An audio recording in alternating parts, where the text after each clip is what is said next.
성전이라는 프레임으로 성경을 이해하는 8번째 시간입니다. 여덟 번째 제목은 에덴의 사역입니다. 에덴의 사역. 에덴의 사역. 새 성전으로서 제사장으로 섬기기. 그러니까 오늘 또 사실 우리의 삶에 이제 적용하는 부분을 좀 배우게 되더라고요. 그래서 이거를 지금 우리가 보기 전에 책 147페이지를 잠깐 봐주시면 결국 이 이야기입니다. 147페이지 아주 한 문장으로 정리를 해놨는데요. 147페이지 위에서 네 번째 줄에 보시면 이 오늘 배울 학과를 한 문장으로 정리를 해놨습니다. 그리스도 안에서 모든 신자는 제사장들이며 그들의 섬김은 그들의 삶과 말을 통해 다른 사람에게 하나님의 임재를 나타낸다. 보이지 않는 성소에서 이런 하나님의 임재의 반영은 세상의 어둠에 빛을 비추며 어둠 가운데 속한 이들을 변화시켜 하나님의 임재를 나타내고 하나님의 성전에서 하나님의 형상을 비추는 자가 된다. 이것이 바로 성전이 교회 시대 전반에 걸쳐 확장되는 방법이다. 자, 이것을 이제 여러분들이 하셔야 된다는 이야기입니다. 그걸 좀 구체적으로 처음부터 좀 살펴보겠습니다. 오늘도 좀 어려울 수 있거든요. 근데 잘 이해해 주시면 좋겠습니다. 특히 대학생들한테 좀 죄송한데 잘 따라오셔서 딱딱한 음식도 한번 먹어보시고 하셨으면 좋겠습니다. 자, 책을 보겠습니다. 전 첫 단어부터 이제 심상치 않더라고요. 만일 교회가 하나님의 참된 성전이라면, 자, 돌아보십시오. 스스로. 만일 교회가 하나님의 참된 성전이라면 우리는 제사장이며 우리의 사역은 구약 성경의 제사장들이 성전에서 수행하는 직무에서 유래해야 한다. 그러니까 이제 우리가 지난번에 많이 찾아봤으니까 이사야는 분명히 구약이죠. 이사야 66장 18절부터 21절까지를 보면 우리를 레위인으로 부르시고 제사장으로 부르신다는 말씀이 나오잖아요. 이방인들을, 만민을. 그렇기 때문에 이제 우리가 그리스도 안에서 제사장이라는 것입니다.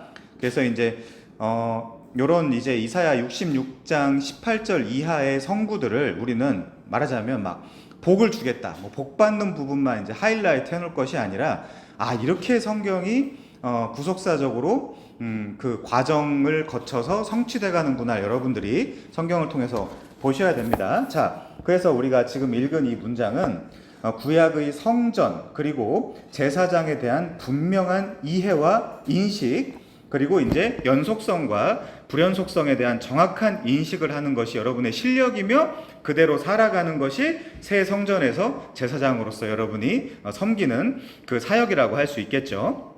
자, 봅시다. 당연하게도 그리스도인들은 왕 같은 제사장과 그의 아버지 하나님을 위한 제사장으로 부름받는다. 그러면 쉽게 제사장은 뭘 하는 걸까요? 지난주에 우리가 배웠는데 제사장은 뭘 하는 걸까요? 거기서부터 이제 짚고 가야 되겠죠. 제사장은 개인 경건, 즉 그걸 뭐라 그러죠? 카도시, 거룩함, 그렇죠? 개인 경건.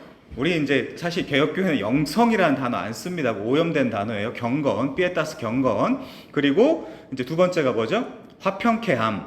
그게 뭐예요? 사실 죄인들을 하나님 앞에 데려오는 삶을 사는, 그게 이제 제사장이에요. 그러면 딱 나왔어요. 그리스도인이 뭐 하면서 살아야 될지. 그렇죠? 개인 경건, 신앙생활, 우리 베드로 때 배웠던 것처럼 개인 경건 생활과 그리고 다른 사람들을 내가 제사장으로서 하나님 앞에 전도하고 선교하는 삶을 사는 것. 끝이에요.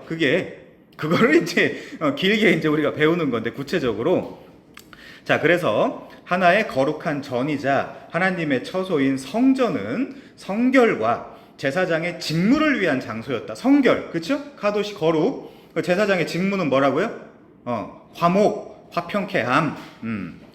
자, 그래서 어떻게 구약 성경에 나오는 성결과 제사장의 직무를 위한 요구사항들이 성전인 교회에서 바로 여러분에게서 수행되는 우리의 제사장적 사역으로 이어지는가를 여러분들이 구약에서부터 살펴오면서, 이거는 연속성으로서 나도 지금 제사장으로서 이런 일들을 해야 하는구나. 첫 번째 거룩함이며 두 번째 화평함이구나 라는 걸 이제 깨닫고 그렇게 살아가는 것입니다. 그러니까 기독교는 우선 철저하게 탁월하게 배워야 돼요. 우선 철저하게 배워야 돼요. 자, 그래서 아담이 에덴 성소에서 최초의 제사장으로 부름받았던 것처럼 그리스도인들도 그리스도에 의해 시작된 성소의 제사장으로 부름받았다. 그게 마태복음 28장이에요. 자, 그래서 아담은 에덴 성소에서 제사장으로서의 자신의 직무에 실패함으로 자신의 사명을 이루지 못했고, 우리는 이제 괄호 안에다 그런 내용을 써야 돼요. 예수님이 다 이루신 거, 다 승리하신 거를 전해주라. 자, 그래서 참된 성소를 섬기는 제사장으로서 누가? 여러분이요. 여러분이 우리의 부르심에 신실할 때에만, 자, 이 신실함이라는 단어가 재밌는데 피스티스라는 단어가 믿음으로도 번역될 수 있고 충성, 신실함으로도 번역될 수 있습니다. 그럼 믿음은 그 동전 이면에 어떤 거를 가지고 있는 거예요? 신실함을 가지고 있는 거예요. 누구를 향한? 그리스도를 향한. 그래서 그분을 주님이라고 부르는 것이고, 우리의 그 정체성은 뭐다? 종이다. 둘로스 종. 자, 그래서 신실할 때만 우리의 사명을 이뤄낼 것이다. 이거를 여러분들이 고취하는 거예요. 예. 막시스트들이 있죠. 막시즘. 그런 사람들이 밖에 나가서 데모만 하고 걔네들이 가지고 있는 그런 이데올로기나 사상을 모른다면 걔네들은 마르크스주의자가 아니에요.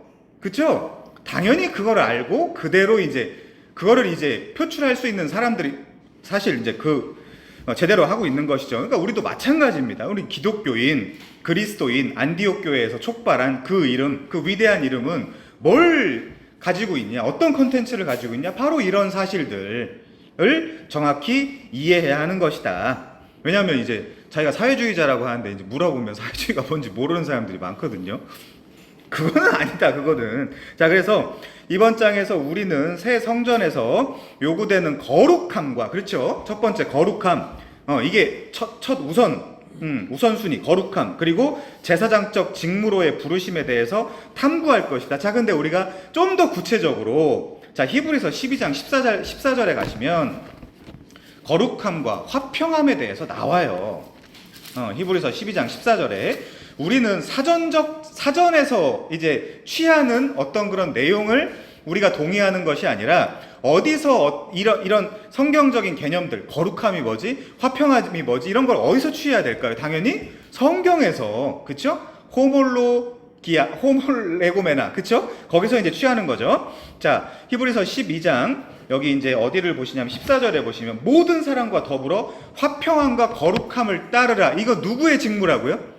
제사장적 직무다. 그리고 여러분은 제사장이다. 그러면 나는 거룩해야 되는 것이며 나는 모든 사람과 화평해야 되는 것이구나. 그게 주님 앞에 갈 수 있는, 그리고 주님 가운데에서 제사장 직무, 레위인의 직무를 할 수 있는 우리 그리스도인의 사명이구나라는 걸 우리가 볼 수 있겠죠. 자, 근데 이 화평함과 거룩함을 다 찾아보진 않겠지만 제가 옛날에 강의할 때 많이 말씀드렸어요. 이 화평함 그리고 거룩함은 다 예수 그리스도를 통해서 이루어지는 요소들이라고 할 수 있겠죠. 에베소서라든가 골로새서라든가 히브리서 안에도 그는 우리의 화평함이다. 히브리서 안에도 그는 우리의 거룩함이다. 예수 그리스도 안에서 우리가 거룩함을 얻었다. 이런 식으로 표현을 합니다. 자, 넘어갈게요. 그거는. 자, 그래서 히브리서 이 12장 14절 같은 것이 제사장의 아주 분명한 요건이다. 그럼 여러분들 한번 살펴보시면 되겠죠, 스스로. 자, 그래서 136페이지에 가시면요, 이런 거룩함과 이 거룩함은 경건, 그리고 이런 직무야말로, 이건 사명이겠죠, 화평함, 이런 직무야말로 에덴을 확장하여 땅에 충만하게 하는 우리의 사명을 이루는데 결정적이다. 자, 새 성전에서의 거룩함을 봅시다. 그래서 우리가 지난 시간에 본 것처럼 살아계신 하나님의 성전인 우리 교회는 레위기 26장 12절과 좀 이따 볼게요. 에스겔 37장 26절, 27절에 나오는 마지막 때 성전에 대한 예언을 이루기 시작한다. 그러니까 구약에 있는 내용을 취해서 그 연속선상에서 우리가 이 모든 사명들을 이루어내는 거예요. 그러니까 여러분들은 제사장이에요. 여러분들은 분명한 제사장입니다. 디아콘, 그 말씀으로 봉사하는 자들. 그래서 이에 기초의 신자들은 뭐로 부르심을 받는다고요? 거룩함으로, 카도시로, 구별된 자로 부름을 받는다. 그럼 우리 찾아봐야 되겠죠? 고린도후서 6장 한번 가보겠습니다. 고린도후서 6장 문맥을 다 보죠. 고린도후서 6장. 여기는 단락을 좀 잘라놨는데 문맥을 좀 보겠습니다. 고린도전서 6장 14절부터 볼까요? 동그라미부터.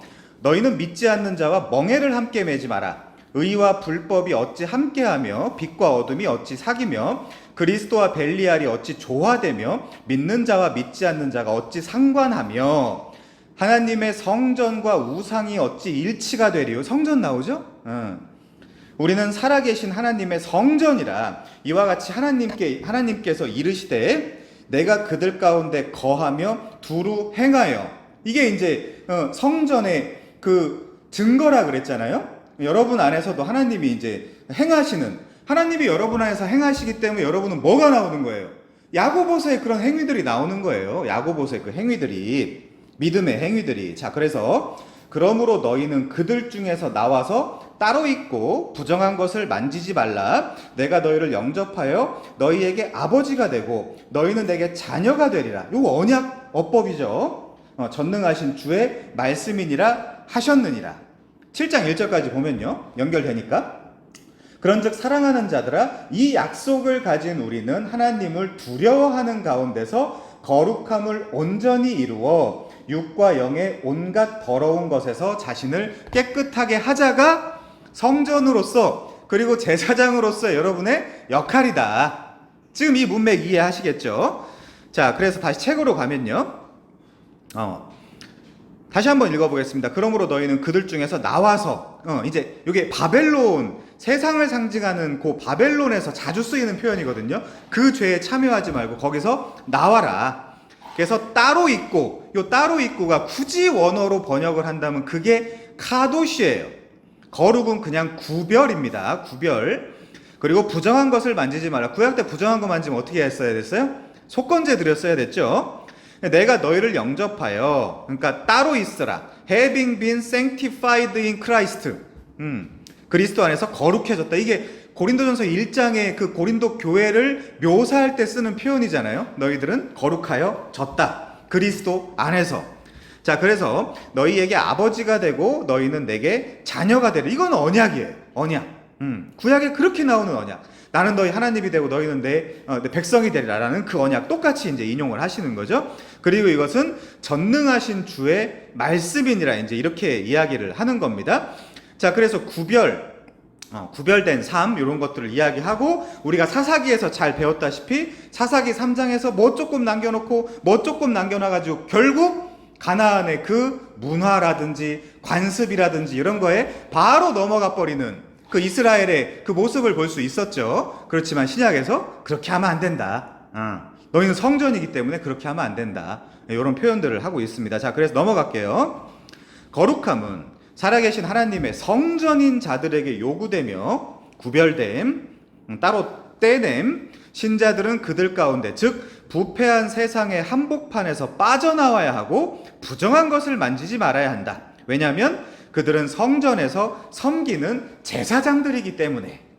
그래서 거룩함으로의 부르심은 이사야 52장 11절 그리고 에스겔 11장 17절 그리고 포로 생활 이후 재건된 성전에 대한 구약 성경의 약속에서 유래한다고 합니다. 근데 표가 나와 있어요. 보세요. 자, 이사야 52장 11절에서는 또 뭐라고 이야기하냐면요, 이걸 지금 바울이 고린도후서 6장에서 인용을 한 건데, 너희는 떠날지어다 거기서 나오고 부정한 것을 만지지 말지어다 그 가운데서 나올지어다 여호와의 기구를 매는 자들이. 이게 누구예요?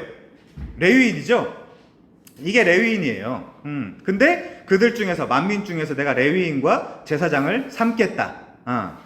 자, 그래서 스스로 정결하게 할지어다. 에스겔 11장 17절 볼까요? 내가 너희를 영접할 것이라. 그 다음 거 보면 그러므로 너희는 그들 중에서 나와서 따로 있고 부정한 것을 만지지 마라. 그리하면 내가 너희를 영접할 것이라. 이거에 대한 완성, 성취. 자, 그걸 우리가 볼 수 있겠죠. 그래서 이제 그 다음 단락에 보면 영접이란 단어가 계속 나오죠. 그래서 이사야 52장 11절은 제사장들에게 예루살렘으로 돌아와. 이거 연속성입니다. 우리한테 다 이어지는 것들이에요. 성전의 회복을 도우라고 명령한 내용인데 하나님은 성전에서 자기 백성들을 영접하실 것이며 이는 성전에서 하나님의 임재가 회복될 때 포로 상태에서 돌아오는 이스라엘을 영접할 것이라고 약속하는 것과 같다.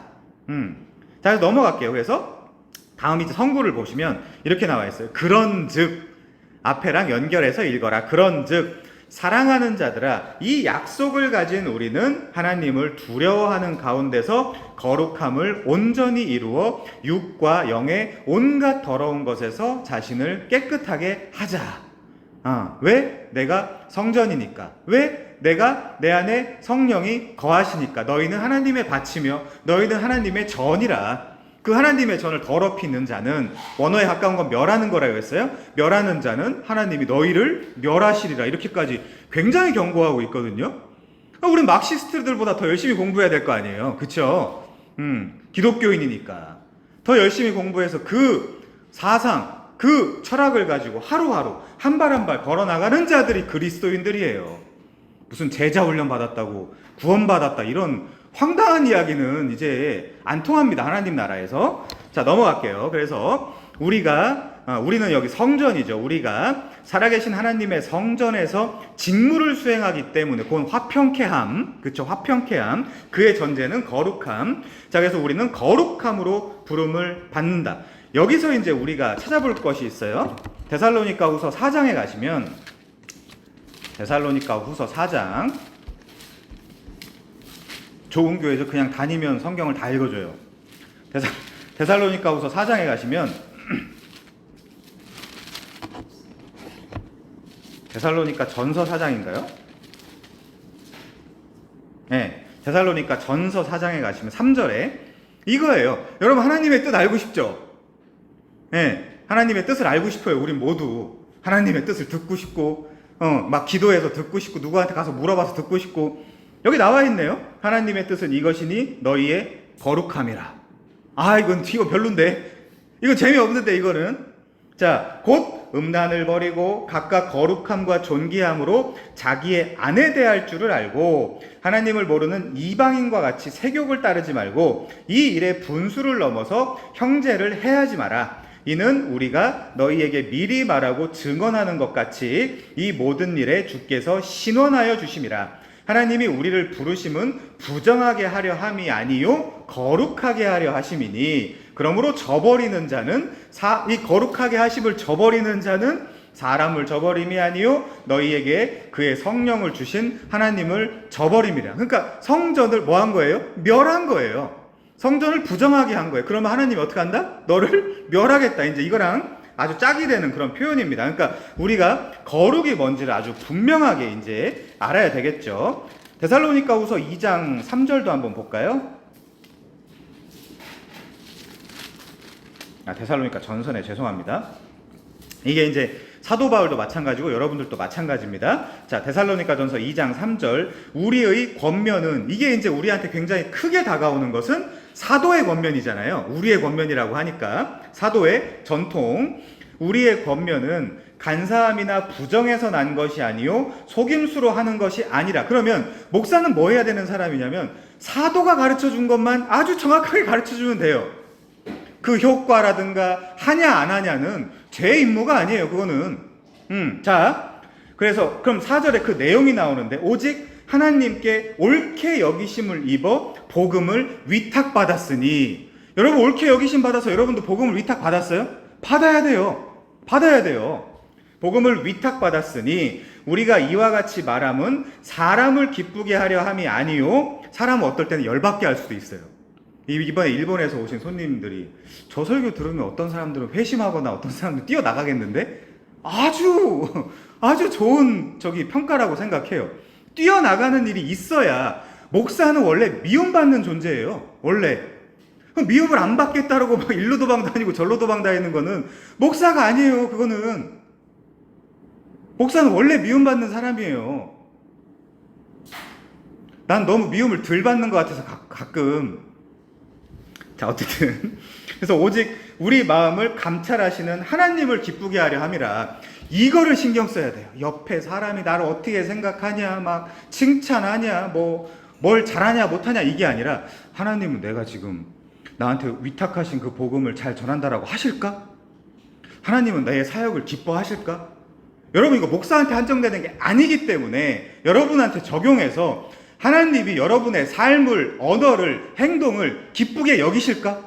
지금 걸어가는 페리파테오, 할라크를 온전하다라고 여기실까? 탐밈? 그냥 이것만 배우는 거 아닌가? 학원 나와가지고 끄적끄적 수강해가지고 100점 맞고 뭐 90점 맞고 하듯이 지식만 채우는 거 아닐까? 이거를 여러분들이 보셔야 돼요. 그거 아니면 이거 아무 의미 없어요. 아무 의미 없어요, 이거는. 자, 그래서 넘어갈게요. 이런 표현들도 있다라는 거. 자, 다음 5절도 보면 너희도 알거니와 우리가 아무 때에도 아첨하는 말이나, 그쵸? 탐심에 탈을 쓰지 아니한 것을 하나님은 증언하시니라. 이제 어떤 분은 그러더라고요. 막 이제 데살로니가서가 이제 목회서신은 아니지만 목회서신이라는 게 있잖아요. 그건 목사들에게만 한정되는 거야. 웃기고 있네. 그런 게 어딨어요. 말도 안 되는 소리예요. 그건 성경에 기본이 안 돼 있는 거죠. 자, 넘어갈게요. 그럼 책으로. 자, 137페이지 마지막 단락입니다. 그래서 구체적으로 말하자면 우리를 참된 성전과 동일시하는 관점은 우리에게 거룩함을 요구할 뿐만 아니라 우리에게 우상 숭배에서 떠날 것을 요구한다. 어떤 자들은 목사들만 잘하기를 바라는 자들이 있어요. 말도 안 되는 얘기죠. 똑같아요. 그러니까 권위나 어떤 위치는 똑같길 원하면서 요렇게 살고 싶지는 않다라는 게 사람들의 이제 아주 그 속에 깊이에 깔려있는 이상한 심보거든요. 절대 안 통한다. 사도행전, 자, 그래서 사도행전 15장 16절부터 21절에서 다윗의 장막, 이 다윗의 장막이 왜 있는지를 알아야 돼요. 이 다윗의 장막을 재건하는 일은 거룩함과, 왜 이방인이 나올까요? 그 브릿지 역할을, 너희가 제사장 됐으니까 그 이방인을 불러들여라. 그래서 그 이방인들한테 가르쳐줘라. 그 연속선상에서 여러분들은 다 선생이 되셔야 돼요. 가르치고 복음을 선포하고 전도하고 선교하는 일에 열심을 다해야 돼요, 우리가. 이거는 너무나 명백한 성경의 메시지 아닙니까? 자, 그래서 거룩함과 이방인이 우상 숭배를 멀리하도록 기초를 마련한다. 그래서 하나님이 구약 성경의 의식법이 아닌 믿음으로 그들의 마음을 깨끗하게 하셨기 때문에 이 말은 아모스 9장 11, 12절을 인용한 것으로 설명할 수 있다. 한번 봅시다. 여기 책에 나와 있어요. 이후에 내가 돌아와서, 이 내가는 누굴까요? 하나님이. 자, 근데 뭐라고 써있냐면 하나님이 돌아와서 다윗의 무너진 장막 스케네, 그쵸? 그럼 하나님이 돌아와서 다윗의 무너진 장막을 다시 짓는다라고 할 때 우리가 뭘 받아야 되겠어요? 여러분, 요한복음 1장 가볼게요. 요한복음 1장.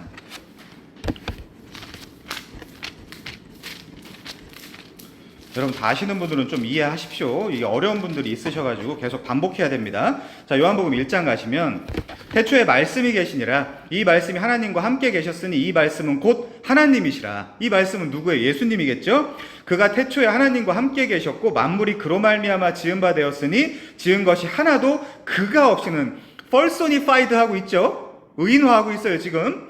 그가 없이는, 말씀을 의인화하고 있습니다. 된 것이 없느니라. 그 안에 생명이 있었으니 이 생명은 사람들의 빛이라. 빛이 어둠이 빛이 돼, 어둠에 빛이 돼, 어둠이 깨닫지 못하더니 하나님께로부터 보내심을 받은 사람이 있으니 그의 이름은 요한이라. 요한이 일단 그 안개 속에 있고 한계는 있지만 뭐의 역할을 하고 있는 거예요? 지금 교회의 역할을 하고 있는 거예요. 그를 증언하면서, 자, 그가 증언하러 왔으니 곧 빛에 대하여 증언하고 모든 사람이 자기로 말미암아 믿게 하려 함이라. 그는 이 빛이 아니요 이 빛에 대하여 증언하러 온 자라. 그쵸? 사심을 가지면 안 돼요. 전하는 사람은 뭐 설교를 잘한다든지 뭐가 지식이 뛰어나다든지가 아니라 그리스도만, 그리스도의 십자가만 보게 하는 게 교회의 사명이라는 거예요. 그쵸? 참빛, 곧 세상에 와서 각 사람에게 비추는 빛이 있었으니 그가 세상에 계셨으며 세상은 그로 말미암아 지은 바 되었으되 세상이 그를 알지 못하였고 자기 땅에 오매 자기 백성이라는 요 이디엄은 유대인들이에요. 일단은 자기 백성이 영접하지 아니하였으나 영접하는 자가 있더라. 영접하는 자, 곧 그의 이름을 믿는 자들에게는 하나님의 자녀가 되는 권세를 주셨으니 이는 혈통, 육정, 사람의 뜻 아니다. 오직 하나님으로부터 난 자들이니라. 14절 중요하죠. 14절 설명하려고 본 건데, 말씀이 육신이 되어 우리 가운데 거하심에, 이 우리 가운데 거하심에가 뭐예요? 그쵸? 이게 장막을 치다. 하나님이 그러면 다시 책을 통해서 보면 하나님이 이후에 내가 돌아와서 다윗의 무너진 장막을 다시 짓는다라고 할 때 지금 다윗의 장막 있어요? 없어요? 없잖아요. 그럼 이 다윗의 장막의 본질은, 실체는 뭐겠어요? 예수 그리스도가 우리와 함께하는 그 임마누엘 사상, 그 예수님을 믿는 자들에게 예수님이 천막을 치고 그 안에 우리를 불러서 우리와 함께하는 그 그리스도의 그 사상, 요게 스케노스예요. 요게 스케네. 자, 그래서 또 허물어진 것을 다시 지어 일으키리니, 성전이죠. 성전 다 허물어졌으니까 다시 일으킨다라고 하죠. 이는 그 남은 사람들과 내 이름으로 일컬음을 받는 모든 이방인, 왜 하필 이방인이에요? 저와 여러분이니까. 그쵸? 만민이 기도하는 집이라 했을 때 그 만민은 이방인을 상징한다 그랬잖아요. 자, 주를 찾게 하려 함이라 하셨으니. 자, 그래서 이 다윗의 장막은 재건되고 회복되는데 이로써 이방 나라들이 주를 찾게 된대요. 그쵸? 그 예수님의 그 천막 안으로 이방 사람들이 다 들어오는 거예요. 그쵸? 그리고 그 이방 사람들이 들어와서 그들 중에서 제사장과 레위인을 뽑겠다. 그러면 그 그리스도 안에서 섬기는 자들, 그게 누구예요? 우리제요, 우리 그게. 자, 그래서 이것은 메시아의 시대에 이방인들이 성전으로 몰려올 것이라는 구약 성경의 예언들을 확증한 것이다. 뭐가요? 요한복음 1장 14절에. 그럼 요한복음 1장 14절을 보면서 이제 그걸 여러분들이 분명히 알고 있으면 구약에서 계속 이방인을 부른다, 만민을 부른다라는 표현이 나오면 그리스도 안에서 성취되는구나, 이게 예수님 안에서 성취되는구나라고 여러분들이 이해하시면 구약이 드디어 성전이라는 프레임으로 읽는 성경 이야기가 우리가 강의를 제대로 이제 이해하고 성경을 이제 보는 이제 그런 효과가 나오는 거죠. 결실을 맺는 겁니다. 자, 근데 성막에서 하나님의 임재가 이스라엘 백성과 외국인 모두에게 우상 숭배를 멀리하라고 요구했던 것처럼 재건된 다윗의 장막에서도 하나님의 임재는 유대인과 이방인에게 예를 들면 우상의 더러운 것, 음행, 목매어 죽인 것과 피를 멀리하라고 요구하는데 이 모든 것들이 발전돼 가는 과정 속에서 레위기 17, 18장에서 이런 것들을 인용해서 야, 이런 것들은 너무하니까 아무리 이방인이라고 하더라도 할례 폐했고 율법 완성됐으니까 폐했고 한다 하더라도 우상의 더러운 것이라든지 음행이라든지 목매어 죽인 것, 피 이런 것들은 좀 이방인들도 멀리하게 하자라는 얘기를 지금 하는 거예요. 근데 여러분이 지금 돼지고기나 이런 무슨 순댓국이나 이런 거 안 먹습니까? 잘 드시잖아요. 저도 잘 먹거든요. 그러니까 이제 지금은 더 구속사가 더 발전했다. 조나단 에드워즈의 구속사는 다른 이제 구속사라는 책은 이제 이 성경 안에서만 보지만 이제 그 성경 시대가 끝나고도 연결되는 그 구속사까지 한번 살펴본 책이거든요. 오류도 많습니다. 물론 그 책은. 자, 어쨌든 그래서 참된 성전에서 이방인 예배자들은 우상 숭배의 어떤 모양이라도 피해야 된다. 그럼 우리는 어디까지 발전했죠? 디모데전서 4장 4절 하나님이 주신 모든 것은 선하기 때문에 감사함으로 받으면 버릴 게 없다. 선짓국 물론 안 먹습니다만은 어쨌든 드셔도 된다. 그런 거 괜찮다. 이런 결론이 나오는 거예요. 왜? 구속사니까. 구속사적 관점에서 보면 그러니까 사람들이 이제 막 점으로 성경을 보다 보니까 너무 일관성이 없고 그럼 그렇게 점으로 보면 저도 이 성경 안에서 그걸 또 반박할 만한 성경은 얼마든지 찾을 수 있어요. 그렇게 점으로 본다면 선으로, 성경은 선으로 리뎀티브 히스토리, 구속 역사, 구속 사관으로 이제 성경을 봐야 된다. 이제 우린 그렇게 애아들은 그렇게 이제 공부를 하고 있습니다. 자, 그래서 넘어갈게요. 바나바 서신도 나오는데 제일 밑에 이거는 위경입니다. 이거는 외경이라고 하죠. 우리가 이제 최근에 배웠는데 이제 바르바나 에피스톨레라고 해가지고 요거는 안티레고메나예요. 우리가 최근에 이제 배우셨는데 이제 안티레고메나입니다. 요거는 그래갖고 이제 이 바나바의 서신 말고 이제 요 바나바 서라는 것도 있는데 거기 보면 예수님이 신도 아니고 바나바가 그렇게 썼다는 거 믿어지지는 않겠죠. 어쨌거나 그리고 예수님의 신성도 부인하고 우리를 대신해서 죽은 자가 예수님이 아니라 가룟 유다로 나와 있어요. 이제 그런 이제 것도 있는데 어쨌든 우리가 이제 외경을 여러분 저기 유튜브에 보면 외경 다 이제 올라와 있고 다 이거 읽어주는 분들도 있더라고요. 어쨌든 이제 그런 것들이 있는데 거기에 이제 왜 이제 외경을 이제 우리가 가끔 살펴보고 보냐면 이 학자도 외경을 믿어서 보는 게 아니라 그 당시 문화가 어땠고 유대인들이 생각이 어땠고를 대강 알 수 있으니까. 근데 어쨌든 여기 뭐라고 나와 있냐 다 읽진 않을게요. 네 번째 줄에 보면 우상숭배라든가 뭐 이제 이런 것들에 빠져 있다 우리가. 139페이지 네 번째 줄에 보면 우상숭배에 빠져 있고, 세 번째 줄에 우리 마음의 처소, 우리 마음의 성전은 부패하고 연약하다. 뭐 그래서 인간의 손으로 지은 성전이었다. 이제 이게 이런 그 사상들이 꼭 1, 2세기, 요게 2세기를 거쳐서 쓴 서신이니까 그 당시 사람들의 생각도 성전에 대한 생각도 이런 생각들을 가지고 있었다. 그래서 그거 단락 밑에서 7번째 줄만 볼게요. 주님의 믿음의 말씀, 주님의 약속의 부르심, 주님의 의로운 요구에 속한 지혜, 주님의 가르침에 속한 명령, 주님이 친히 예언하시고 친히 우리 안에 거하시는 것, 그게 이제 참된 성전이라는 게 그 당시 초대교회 당시에 사람들도 그 정도 이해하고 있었다라는 것만 아시면 돼요. 안 읽으셔도 됩니다. 이런 거는 외경 같은 거는. 자, 그래서 여기서 우리는 우상숭배로 가득한 인간의 손으로 지은 성전의 부패함을 보지만 이 성전은 하나님의 말씀을 통해 우리의 처소이며 우리 안에 영광스럽게 세워진 성전, 즉 주님을 위해 세워지고 있는 영적인 성전으로 대체되었다. 대체되었다. 그것만 이해하시면 돼요. 자, 제일 밑에 가면요. 존 칼빈이 깨달았던 것처럼 루터도 마찬가지입니다. 존 칼빈이 깨달았던 것처럼 인간의 마음은 계속해서 끊임없이 우상 공장이 된다. 루터는 뭐라 그랬죠? 우리의 의지는 노예다. 왜 노예냐? 죄로 자꾸만 기운다. 근데 에라스무스가 뭘 치고 나와요? 반박하면서 아니다. 자유다. 우리는 선을 행할 수 있고 의를 행할 수 있다. 그래갖고 또 이제 루터가 반박하고 또 이제 에라스무스가 반박하고 이제 막 그러는데 사실 개혁파는 노예 의지론이죠. 어쨌거나 우리는 계속해서 우상 공장이 된다. 베드로 설교에서 말씀드렸던 것처럼 우리는 호몰레구메나, 즉 하나님의 말씀, 하나님의 성경이 없으면 재림도 부정하는 삶, 재림도 부정하는 언어 이런 것들도 막 쓰고 구원론도 막 자기 맘대로 이제 막 갖다 쓰고 이제 그렇게 되는 거예요. 자, 그래서 넘어갈게요. 140페이지 보면 우상숭배의 상징들 위에서 6번째 줄에 보면 뭐 팝스타를 좋아한다거나 애완동물을 좋아한다거나 뭐 좋아할 수 있죠. 근데 막 거기에 막 미쳐 날뛰는 거 있잖아요. 운동선수를 막 너무너무 좋아한다거나 훌륭한 업적을 막 지켜 세운다거나 새로운 기계, 사업 전문가, 유명한 목사, 대중적인 정치인들을 따라다닌다. 빠돌이 있잖아요. 우리나라 이상한 사람들 많잖아요. 막 좌우로 갈라져가지고. 특정하진 않겠습니다. 우리는 정치 이야기를 하는 게 이제 예배에서 목적이 아니기 때문에. 어쨌든 그런 사람들 보면 저 사람들은 인생의 목적이 막 그거인 것처럼. 근데 그리스도인은 그러면 안 돼요. 막 무슨 막 이런 분들 있잖아요. 저기 광화문에 나와가지고 저게 정치인이야 뭐야?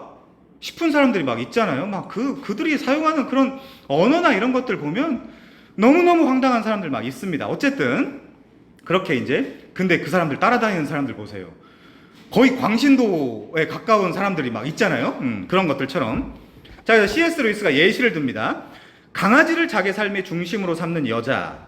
그럼 두 번째, 알코올을 자기 신의 최상의 이거 둘 다 좋아하는 분 제가 개인적으로 아는 것 같은데. 자, 어쨌든 자, 한 여인에게서 응축된 우주의 의미를 전체를 잠시나마 느낀다는 것은 멋진 일이라고 생각하는 사람. 자, 이런 사람들이 이제 있다라는 거죠. 요 세 번째 건 좀 다른 의미긴 하지만. 그래서 141페이지로 넘어가면 그렇게 우상숭배로 빠진 사람, 두 번째 줄, 큰 선이 아닌 작은 선을, 전체적인 선이 아닌 부분적인 선을 좋아하면 희생을 감수하고서 손에 쥔 작고 부분적인 선마저 잃어버리게 된다. 그래서 당신은 부차적인 것을 우선시함으로 도리어 그것들을 얻지 못한다. 당신은 오로지 우선적인 것을 우선시할 때라야 비로소 부차적인 것을 얻을 수 있다. 뭘 까는 거예요? 내려놓음. 잠깐 저 계산대에다 내려놓으면 그거 네 거가 될 거야. 그건 사실 내려놓는 게 아니죠. 사실. 이제 너무 가면 좀 그렇습니다. 자, 이게 어쨌든 신학과 윤리 에세이라는 책에 이제 나온 표현입니다. 우리가 이제 그렇게 우상숭배를 하고 있는데 우리는 모든 형태의 우상숭배를 가려내고 거절할 줄 알아야 된다. 이렇게만 이야기하면 사실은 종교죠. 내 안에 성령을 통해서 성령을 의지하면서 믿음을 의지하면서 살아가면 점점 여러분들에게 조명을 해주시고 뭐가 잘못된 것인지 어떻게 살아야 되는 것인지를 친히 알려주시는, 우리 종교 믿는 사람들 아니잖아요. 우리 안에 계신 그리스도가 진리 가운데로 점점 이끌어가는 그거를 믿는 게 사실 신약시대의 기독교인의 신앙이라고 할 수 있겠죠. 네 번째 줄 내려갑시다. 이런 걸 통렬하게 비판하는 것만으로 그 의미가 없어요. 오히려 화나게 해서 나 저 설교 안 들을래 이러고 도망만 다니게 돼요. 화나게 하면 도망만 다니게 돼요. 자, 그래서 극복할 수 없는데 우상 숭배는 오직 예배에 의해서 대체되어야 한다. 이분 또 예배를 써먹는데 어쨌든 우리는 재건된 다윗의 장막에서 여호와를 찾아야 된다.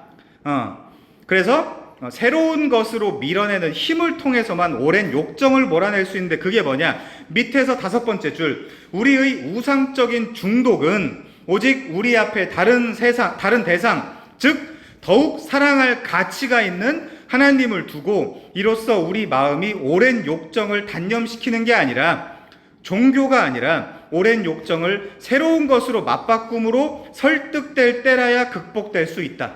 이게 뭐냐? 여러분, 사랑을 의지로 하는 게 아니잖아요. 내가 사랑을 해야 되겠다. 바보 같은 얘기잖아요. 가끔 이제 설교 듣다 보면 여러분 하나님을 사랑하십시오. 어떻게 하나님을 사랑해요?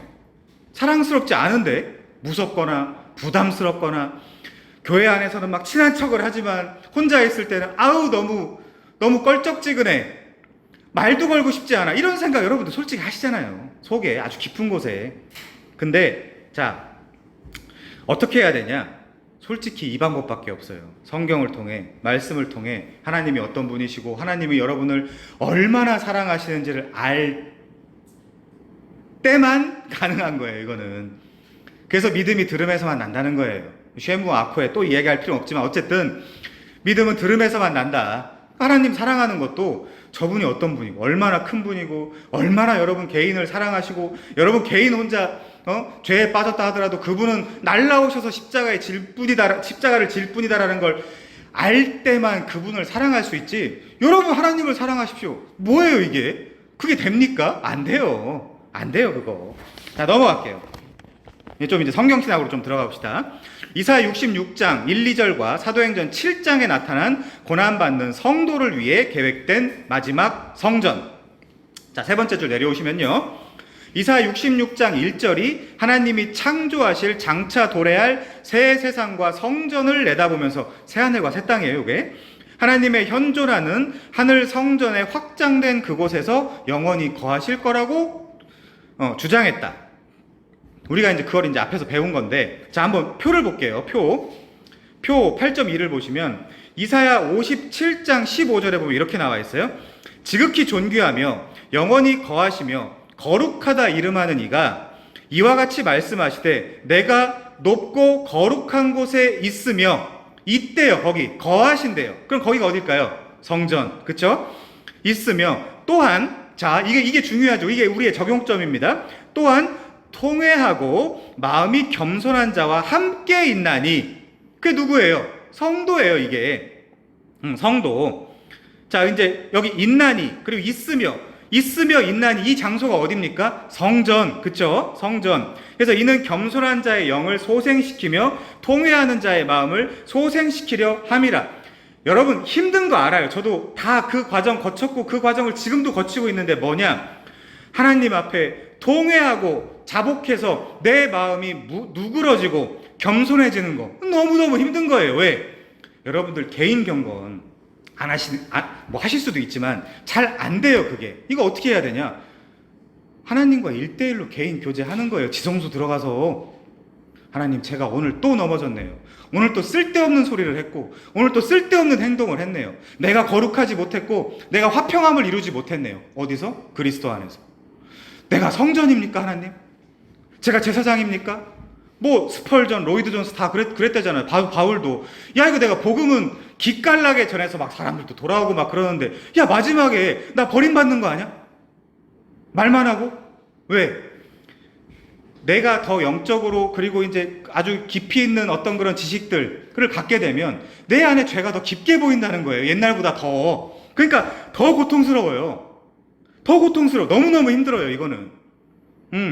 이걸 어디 가서 얘기할 수도 없어. 부끄러워가지고.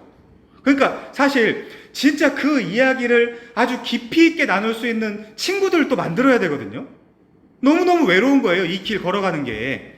그러니까 이거는 혼자 해야 되는 건데 이게 통회하고 자복하고 아무리 해도 발전하는 게 없는 것 같고, 물론 그게 발전하는 거예요. 물론 그렇게 통회하고 자복하고 나를 한 번 더 살펴보고 하는 게 발전하는 건데 그게 너무 힘든 거예요. 그러니까 신앙생활을 누가 쉽다 그래요? 아니 누가 함부로 네가 복 못 받으면 자식이라도 복 받을까? 이런 얘기를 어떻게 합니까, 여러분? 아니에요. 개인이에요. 신앙생활은 철저히 개인이에요. 그 개인이 하나님 앞에서 하나님의 성전에 들어가서 성소, 지성소에 들어가서 무릎을 꿇고 하나님과 교제하는 거예요. 한 걸음 한 걸음. 무식한 얘기 할 수도 있어요, 그때. 그래도 해야 된다. 천안 가서 하세요? 아산 가서 하십니까? 하셔야 돼요. 하셔야 돼요, 이거를. 여러분. 골방에 있을 때 하셔야 되고. 너무너무 중요한 얘기예요. 이거 배우는 것보다 더 중요한 거예요. 자, 그래서 이사야 66장도 한번 볼게요. 1, 2절. 여호와께서 이와 같이 말씀하시되 하늘은 나의 보좌요 땅은 나의 발판이니 우주가 내 성전이다. 우주가 내 성전이다. 너희가 나를 위하여 무슨 집을 지으랴. 지금도 건물 성전 지어놓고 제가 이제 그 유튜브에서 한번 쳐봤거든요, 오늘. 어떻게 하고 있을까. 그래갖고 성전 입당 예배, 성전 봉헌 예배를 쳐보니까 합동 측부터 시작해가지고 무슨 고신 합신, 이게 개혁주의입니까, 여러분? 이게 개혁주의예요? 성전 지어놓고 하나님 여기 이 장소에 임하셔서 이 장소를 복주시고, 이게 기독교입니까, 여러분? 아니에요, 기독교 그거. 괜히 흥분했는데 어쨌든 막 부르셔 만들어서 막 여호와께서 내가 안식할 처소가 어디랴? 안식할 처소가 없다는 거예요. 단 이제 성경 전체로 보면 너희 안에서 안식하고 싶다. 너와 함께 교제하면서. 하나님도 그걸 소원하는 거예요. 저와 여러분에게. 그게 히브리인들이 가지고 있는 그 샤바트라는 안식이라는 개념에 담겨 있는 의미거든요. 그게 샬롬이에요. 하나님과 우리의 샬롬, 에이렌의 평강, 평화, 하나님과 거칠 게 없는 상태. 여러분 거칠 게 있어요, 없어요? 좀 껄쩍지근한데 하나님과 교제하는데 어제 한 거, 아까 한 거, 그래갖고 성전산이라는 걸 무너뜨려갖고 길을 곧게 만들겠다라는 게 복음의 선포 아니었습니까? 그럼 결국에 하나님도 이게 우리한테 그 마크를 쏘는 데가 어디예요? 우리 마음이에요. 하나님도 우리도 하나님의 마음에 쏘는 거. 그게 끊어진 거를 네크로스, 타나토스, 죄, 하마르티아, 하타, 죄, 죽음, 끊어짐. 자, 내 손이 이 모든 것을 지었으므로 그들이 생겼느니라. 무릇 마음이 가난하고 심령에 통회하며 내 말을 듣고 떠는 자, 그 사람은 내가 돌보려니와. 자, 그러니까 뭐예요? 이거 조건인처럼 쓰여 있지만 어쨌든 마음이 가난하고, 우리 프로토스 배웠죠? 네. 그 나사로, 부자와 나사로. 자, 프로토토코스네요. 죄송합니다. 자, 무릇 마음이 가난하고 심령에 통회하며 내 말을 듣고 떠는 자, 그 사람은 내가 돌보려니와. 이렇게 아주 복잡하게 설명되어 있지만 그 사람이 누구예요? 그게 성도예요. 그게 바리새인과 대척점에 서 있는 하늘을 우러러 거기다 기도하지 못하고 고개를 푹 숙여서 하나님 제가 어찌 감히라고 하는 자들, 프로토토코스. 자, 이사야 57장은 성전에 대한 종말론적 예언에 속한다. 근데 그게 확장된다는 거예요. 자, 근데 제일 밑에 보겠습니다. 다가오는 날에 요거를 우리가 기다리며 소망하며 인내하는 날이죠. 다가오는 날이라는 게, 하나님은 자신의 하늘 성전이 땅에 내려오게 하시고 겸손하고 심령에 통회하는 자들을 품으실 것이다. 이게 겸손하고 심령에 통회하는 게 시편 51편 17절에 보면 철저한 성도의 증거예요. 가볼게요. 시편 51편 17절.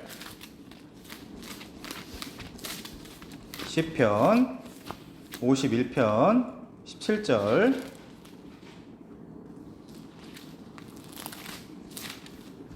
다윗이 쓴 참회시죠. 여기 16절부터 보겠습니다. 주께서는 제사를 기뻐하지 아니하시나니 제사 좀 그만 드려. 그렇지 아니하면 내가 드렸을 것이라 주는 번제를 기뻐하지 아니하시나이다. 율법이기 때문에, 히브리서에 따르면 율법이기 때문에. 근데 17절에 볼게요. 어떤 제사를 원하시나? 하나님께서 구하시는 제사는 상한 심령이라. 도저히 어찌할 수 없는 상태. 거기까지 내려가 보신 적 있으세요? 도저히 내가 어찌할 수 없는 상태. 상한 심령. 하나님이여 상하고 통회하는 마음을 주께서 멸시하지 아니하시리라. 주의 은택으로 시온의 선을 행하시고 예루살렘의 성을 쌓으소서. 성전이죠 이게. 그때 주께서 의로운 제사와 번제와 온전한 제사를 기뻐하시리니 그때에 그들이 숫소를 주의 제단에 드리리라. 이게 이제 예수님을 상징하는 거예요. 이게.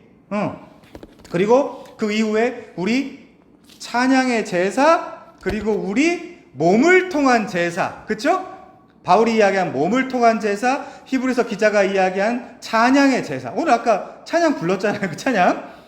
자, 한번 볼게요. 결국 이사야 66장 2절은 1절에서 두 가지 다른 방식으로 제기된 질문, 즉 요거를 이제 두 가지 답을 할 건데, 어떻게 인간이 만든 어떤 구조물이나 옛 창조에 속한 어떤 것이 영원한 하나님을 위한 영구한 처소가 될 수 있느냐라는 질문에 대한 첫 번째 답변은 뭐냐? 불가능하다.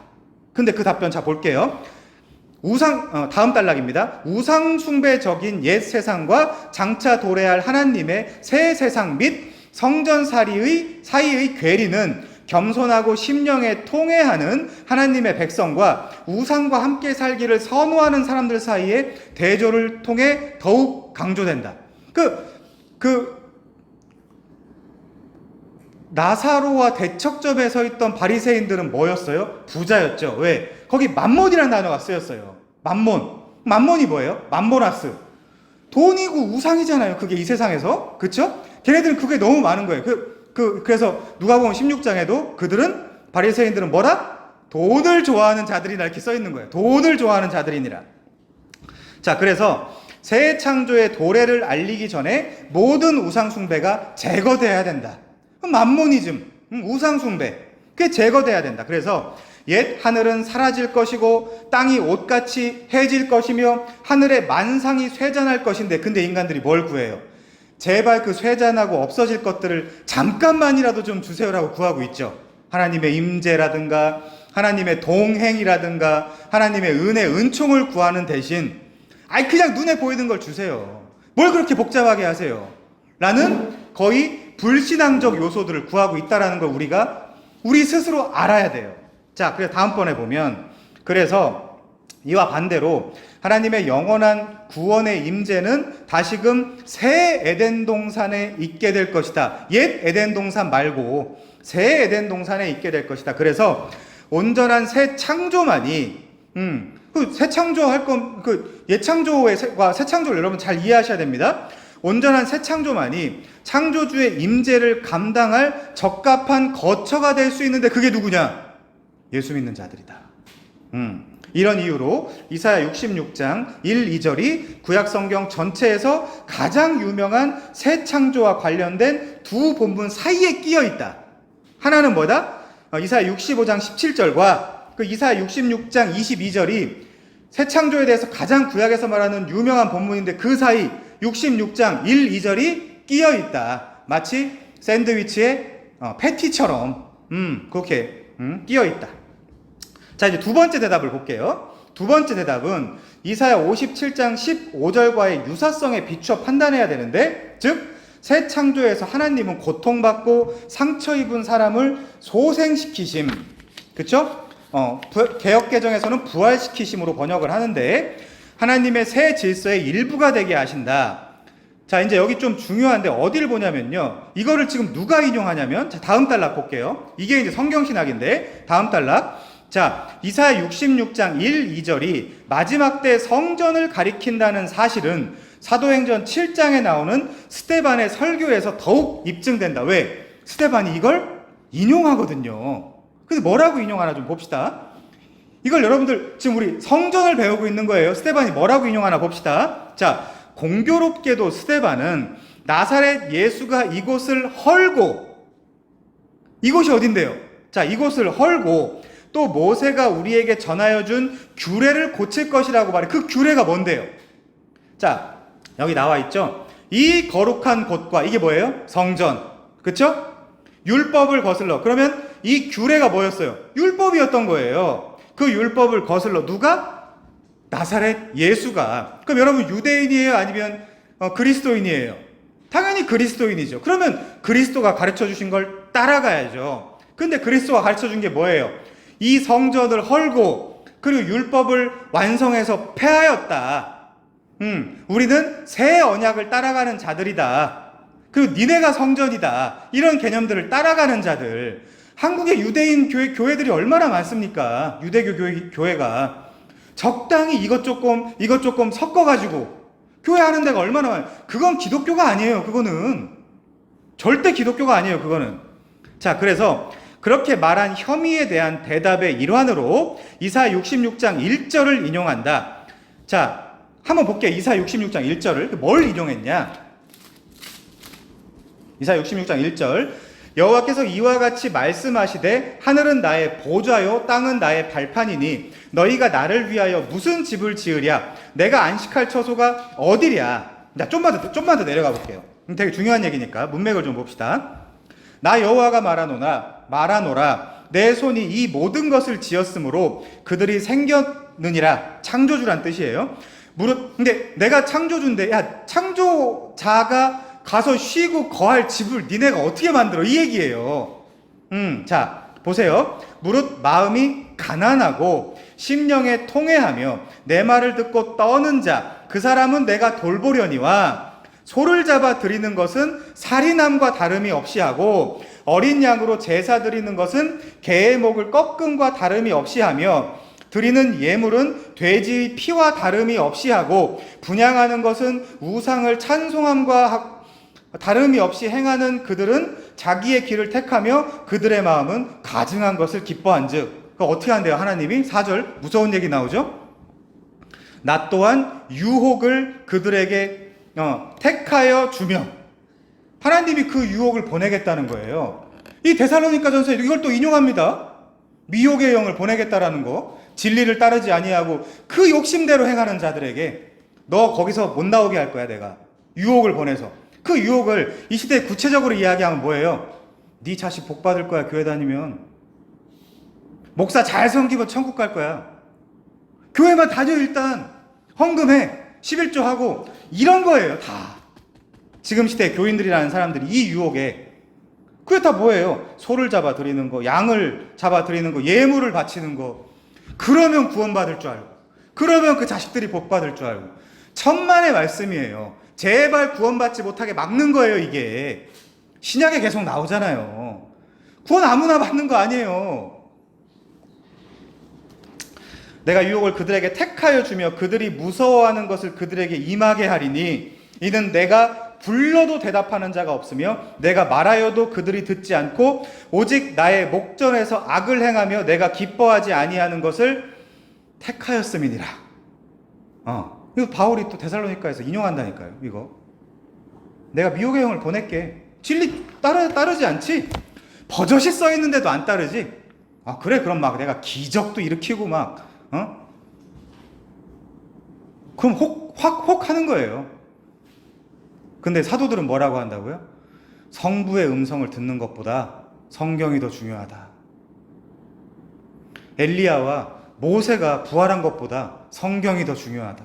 우리한테는 더 확실한 예언이 있다. 근데 관심 없어요. 이거 관심 없어요. 적당히. 자, 넘어갈게요. 바쁘니까. 자, 그래서 이 스데반이 이렇게 이야기합니다. 스데반이 따라서 중간 조금 밑에 보세요. 스데반의 발언은 예수님의 지상 사역과 특히 그의 부활에서 시작된 종말론적 성전의 건축을 말하는 것이었다. 또한 예수님의 부활은 결국 바벨론에서의 소수의 남은 자들만 돌아와, 이 렘넌트라는 그 사상 자체가 몇 명 안 돼. 남은 자예요. 진짜 남은 자. 다 그때도 여호와의 이름 부르고 하나님 부르고 난리치고 제사 드리고 양 잡고 소 잡고 다 했어요. 유대인들도. 근데 그렇게 소규모로 시작된 이스라엘의 회복에 대한 약속들의 계시가 고조된 것이었다. 자, 여기 중요합니다. 하나님의 마지막 때 성전, 즉 고난받는 성도들에게 거처를 주기 위해 고안된 성전에 대한 한 예언인 이사야 66장 1, 2절과 관련하여 곧이어 스데반이 이사야 66장 1절을 인용한 것은 더욱 적합하며, 스데반은 하나님의 하늘 성전에 계신 그리스도를 바라보면서 고난당하여 죽고 자신의 죽음과 더불어 그 성전에 들어가기를 스스로 준비한다. 이걸 인용한 거예요, 일부러. 그래서 여기서 중요한 게 뭐죠? 스데반이 지금 패하고 있는 게 뭐죠? 유대인들 앞에서 왜 돌 맞아 죽었죠? 이 거룩한 곳과 율법을 거슬러 말한 행위 때문에. 스데반이 그래서 죽은 거예요. 율법 얘기하다 죽은 거예요, 스데반이. 모든 사도들이 다 적당히 타협하고 하면 살 수 있었는데, 바울도 돌 안 맞을 수 있었는데, 그 공회에 안 잡혀갈 수 있었는데. 자, 그래서 스데반은 고통받고 상처 입고 있었기 때문에 자신이 처한 삶의 한복판에서 이사야 57장과 66장에 표현된 마지막 때 하나님의 임재를 경험하기 시작할 기로에 있었다. 그 임재가 뭐냐? 뜻밖의 이따가 나오지만 그 육신이 폐하여지는, 겉으로, 이분은 그렇게 해석하더라고요. 겉으로 드러난 그 뜰, 밖에 있는 그 뜰이 우리 육신이라고 해석을 하더라고요. 굉장한 알레고리인데 이따 설명을 하겠습니다. 어쨌든 그 육신이 폐하여져서 그 영혼이 이제 하나님 앞에 올라가는 상태. 어떻게 생각하면 플라톤주의랑 비슷한데 어쨌든 잘 이해하시기 이따 설명을 해드리겠습니다. 그래서 스데반이나 누가나 모두 이사야 66장 그 2절, 우리가 지금 읽은 유혹을 준다거나 그런 부분은 인용하지 않는데, 소, 양 이런 거를 인용하지 않는데, 왜? 이는 스데반의 경험이 이 모든 것들을 성취한 것이기 때문에. 죽어서 갔잖아요. 그도 제물로, 몸의 제물을 드려서 죽었잖아요. 그래서 우리는 성전에서 당한 성도의 고난이 하나님께 드리는 제물로 자신을 드리는 제사장적 직무에 속한다라는 것임을 다음 단락에서 살펴보자. 그게 뭐냐? 히브리서랑 이번에는 베드로전서예요. 자, 보겠습니다. 히브리서하고 베드로전서에는 어떻게 나와 있냐? 이거 우리 많이 한 거기 때문에 좀 빨리 넘어가겠습니다. 자, 증언의 제물을 드린다. 신령한 집으로 세우시고 예수 그리스도로 말미암아 하나님이 기쁘게 받으실 신령한 제사를 드릴 거룩한 제사장이 되게 하신다. 그렇죠? 자, 다음 줄. 그래서 우리가 하나님께 드리는 신령한 제사가 뭐냐? 택하신 족속, 왕같은 제사장, 거룩한 나라, 하나님의 소유된 백성으로서 우리의 부르심은 분명한데 그게 뭐냐? 화평케 하는 거예요. 자, 어떻게 이야기하고 있죠? 너희를 어두운 데서 불러내어 그의 기이한 빛에 들어가게 하신 이의 탁월하심을 선포하게 하는 것. 이게 누구에 대한 직무다? 제사장에 대한 직무다. 이걸 잘 하고 있냐? 그래서 우리 교회는 무조건 공부부터 해요. 준비해야 뭘 가서 개뿔이나 뭘 전하든지 말든지 할 거 아니에요. 이거 안 전하면 제사장이 아닌데? 이거 되게 심각하게 생각하셔야 돼요. 이걸 안 전하면 제사장이 아니에요. 택하신 족속이 아니에요. 왕같은 제사장이 아닙니다. 거룩한 나라가 아니에요. 하나님의 소유된 백성이 아니에요. 주차 봉사나 하고 식당 봉사나 하고. 저는 많이 봉사했는데요. 아니에요. 자, 그래서 거류민과 나그네로 살아가는 왕같은 제사장으로서 이런 신령한 찬미의 제사는 노래나 부르라는 게 아닙니다. 찬미의 제사는 이방인 가운데 한 사람의 증인으로 드려질 것인데 이로써 너희를 악행한다고 비방하는 자들로 하여금 너희 선한 일을 보고 오시는 날에 하나님께 영광 돌리게 한다. 그런 것 좀 참으면서 사세요. 내 무식한 말, 좀 참아야지. 내 무식한 행동 좀 참아야지. 왜? 다른 사람들이 악행한다라고 비방하는 자들로 하여금 너희의 선한 일을 보고 오시는 날에 하나님께 영광 돌리게 하기 위해서. 베드로의 이야기거든요. 무식한 자들의 입을 막기 위해서 좀 착하게 살아. 좀 잘 살아. 자, 구약의 제사장들이 백성들을 대신해 그들을 하나님께로 데려갔듯이 신약의 제사장들도 여러분들도 민족들을 대신해 희생함으로써 희생하세요. 그들을 하나님께로 인도한다. 이런 제사장적 사역은 뭐예요? 화평케 함, 사람들을 위해 중보하는 도구입니다. 이건 중보가 맞네요. 중보하는 탁월한 제사장이신 그리스도의 구속 사역에 대한 그들의 증언을 통해 이루어진다. 그럼 그 증언의 사역을 여러분들이 잘 감당하셔야죠. 그러면 아직 증언을 못 하겠거든. 뭐 해야 돼요? 인도사, 임목사, 멱살을 잡고 가르쳐줘라고 해야 되는데 별로 열정이 없는 것 같아요. 고급, 초고급까지 제가 가르쳐드릴 준비를 다 해놨는데 귀찮아. 하기 싫어. 어떻게 하지 그러면? 우리 원어도 막 파싱하고 다 외우고 막 그래야 되는데 나중에 여호와의 증인은 원어도 배워요. 이단들도 원어도 배운다고. 자, 히브리서에서도 제사장적 희생제사는 증언으로 표현된대요. 어떻게? 그리스도는 대제사장이며 참 장막에 있는 성소에서 섬기시는 인데 그리스도가 참된 대제사장이듯 그리스도와 하나 된 우리들 역시 제사장이다. 소제사장이겠죠. 소제사장. 그냥 표현하자면. 자, 하나님의 흔들리지 않는 나라와 성전은 흔들려서 무너졌잖아요. 그 우리 흔들리지 않는 나라라는 거는 이 성전은 결코 무너지지 않는다라는 걸 함의하고 있는 표현이에요. 자, 그리스도인들은 제사장으로서 감사하고 경건과 두려움으로 하나님께 받으실 만한 예배를 드려야 된다. 희생적인 삶은 이 옛 세상에 영구할 도성이 없고 장차 올 도성을 찾는 자들에게 적합한 것이다. 찾으세요. 누구처럼? 막 목마른 자들처럼, 거지처럼. 이 제사장적 제사는 우리가 찬송의 제사, 즉 입술의 열매를 하나님께 드리고 선을 행하고 서로 나눠줄 때 표현되는 것이며 하나님은 이 같은 제사를 기뻐하신다. 이게 진짜 제사래요. 그럼 사세요? 제사장으로서 이렇게? 그 스스로 돌아보면 돼요. 돌아봤는데 너무너무 아니야. 그럼 아닌 거예요. 그럼 아닌 거예요, 그냥. 자, 이런 제사장적인 제사는 말과 행동, 즉 입술의 열매와 선을 행함으로 그리스도인의 증언을 나타낸다. 자, 다음 단락 볼게요. 참된 성전으로서 우리의 사명은 이 성전이 완성될 때까지 우리의 증언을 통해 세상 곳곳에 하나님의 처소를 확장하는 것. 드디어 창세기 1장 28절이 나오는 거죠.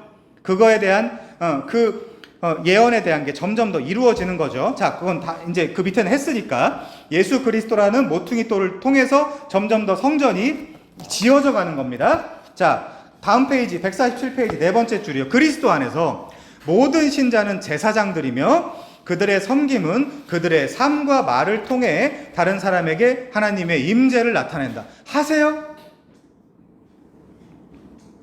보이지 않는 성소에서 이런 하나님의 임재의 반영은 세상의 어둠의 빛을 비추며 어둠 가운데 속한 이들을 변화시켜 하나님의 임재를 나타내고 하나님의 성전에서 하나님의 형상을 비추는 자가 된다. 이것이 바로 성전이 교회 시대 전반에 걸쳐 성전이 확장돼가는 방법이다. 여러분 이거를 알아야 내가 제사장인데 그동안 그렇게 알았잖아요. 목사랑 그냥 이제 맞짱 떠도 되나 보다. 나도 제사장인가 보다.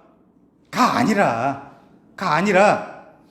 제사장으로서 개인 경건, 그쵸? 그리고 화평케 함.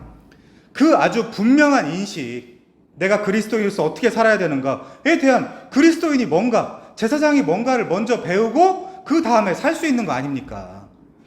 그게 이제 이게 성경에서 나온 성전, 그리스도인.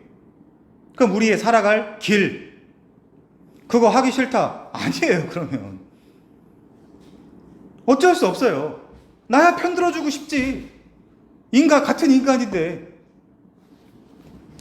자, 다음 성경신학입니다. 요한계시록 11장에 나타난 성전에서 드리는 증언의 제사. 자, 요한계시록 11장 옛날 언젠가 이제 이거 분명히 공부해. 두 증인 기억나세요?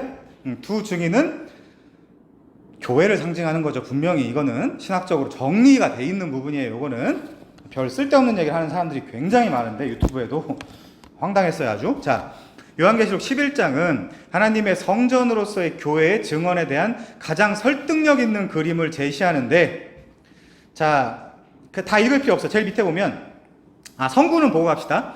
또 내게 지팡이 같은 갈대를 주며 말하기를 일어나서 하나님의 성전과 제단에 그 안에서 경배하는 자들을 측량하라. 그게 이제 다림줄로 이렇게 표현되기도 하죠. 자, 성전 바깥 마당은 측량하지 말고 그냥 둬라. 이것은 이방인에게 주었은즉 그들이 거룩한 성을 42달 동안 짓밟으리라. 요 42달이 우리가 이제 최근에 이제 그 용서에 관한 비유 배울 때 뭐였죠? 3년 반이었잖아요. 그죠? 3년 반. 여러분 계시록의 용어에 익숙해지시기 바랍니다. 자, 하나님의 성전은 아마도 하나님과의 영적인 관계가 보장된 참된 신자들을 가리키는 것 같지만 그들의 물리적인 존재는 보호받지 못한다. 그러니까 이 영적인 것을 이분은 안쪽 뜰이라고 생각하는 거고요. 그쵸? 안쪽 성전, 내소, 그리고 이제 그 바깥 뜰을 우리의 이제 물리적인 존재, 어떤 약간 좀 그래요. 제 개인적으로는 굉장한 알레고리죠.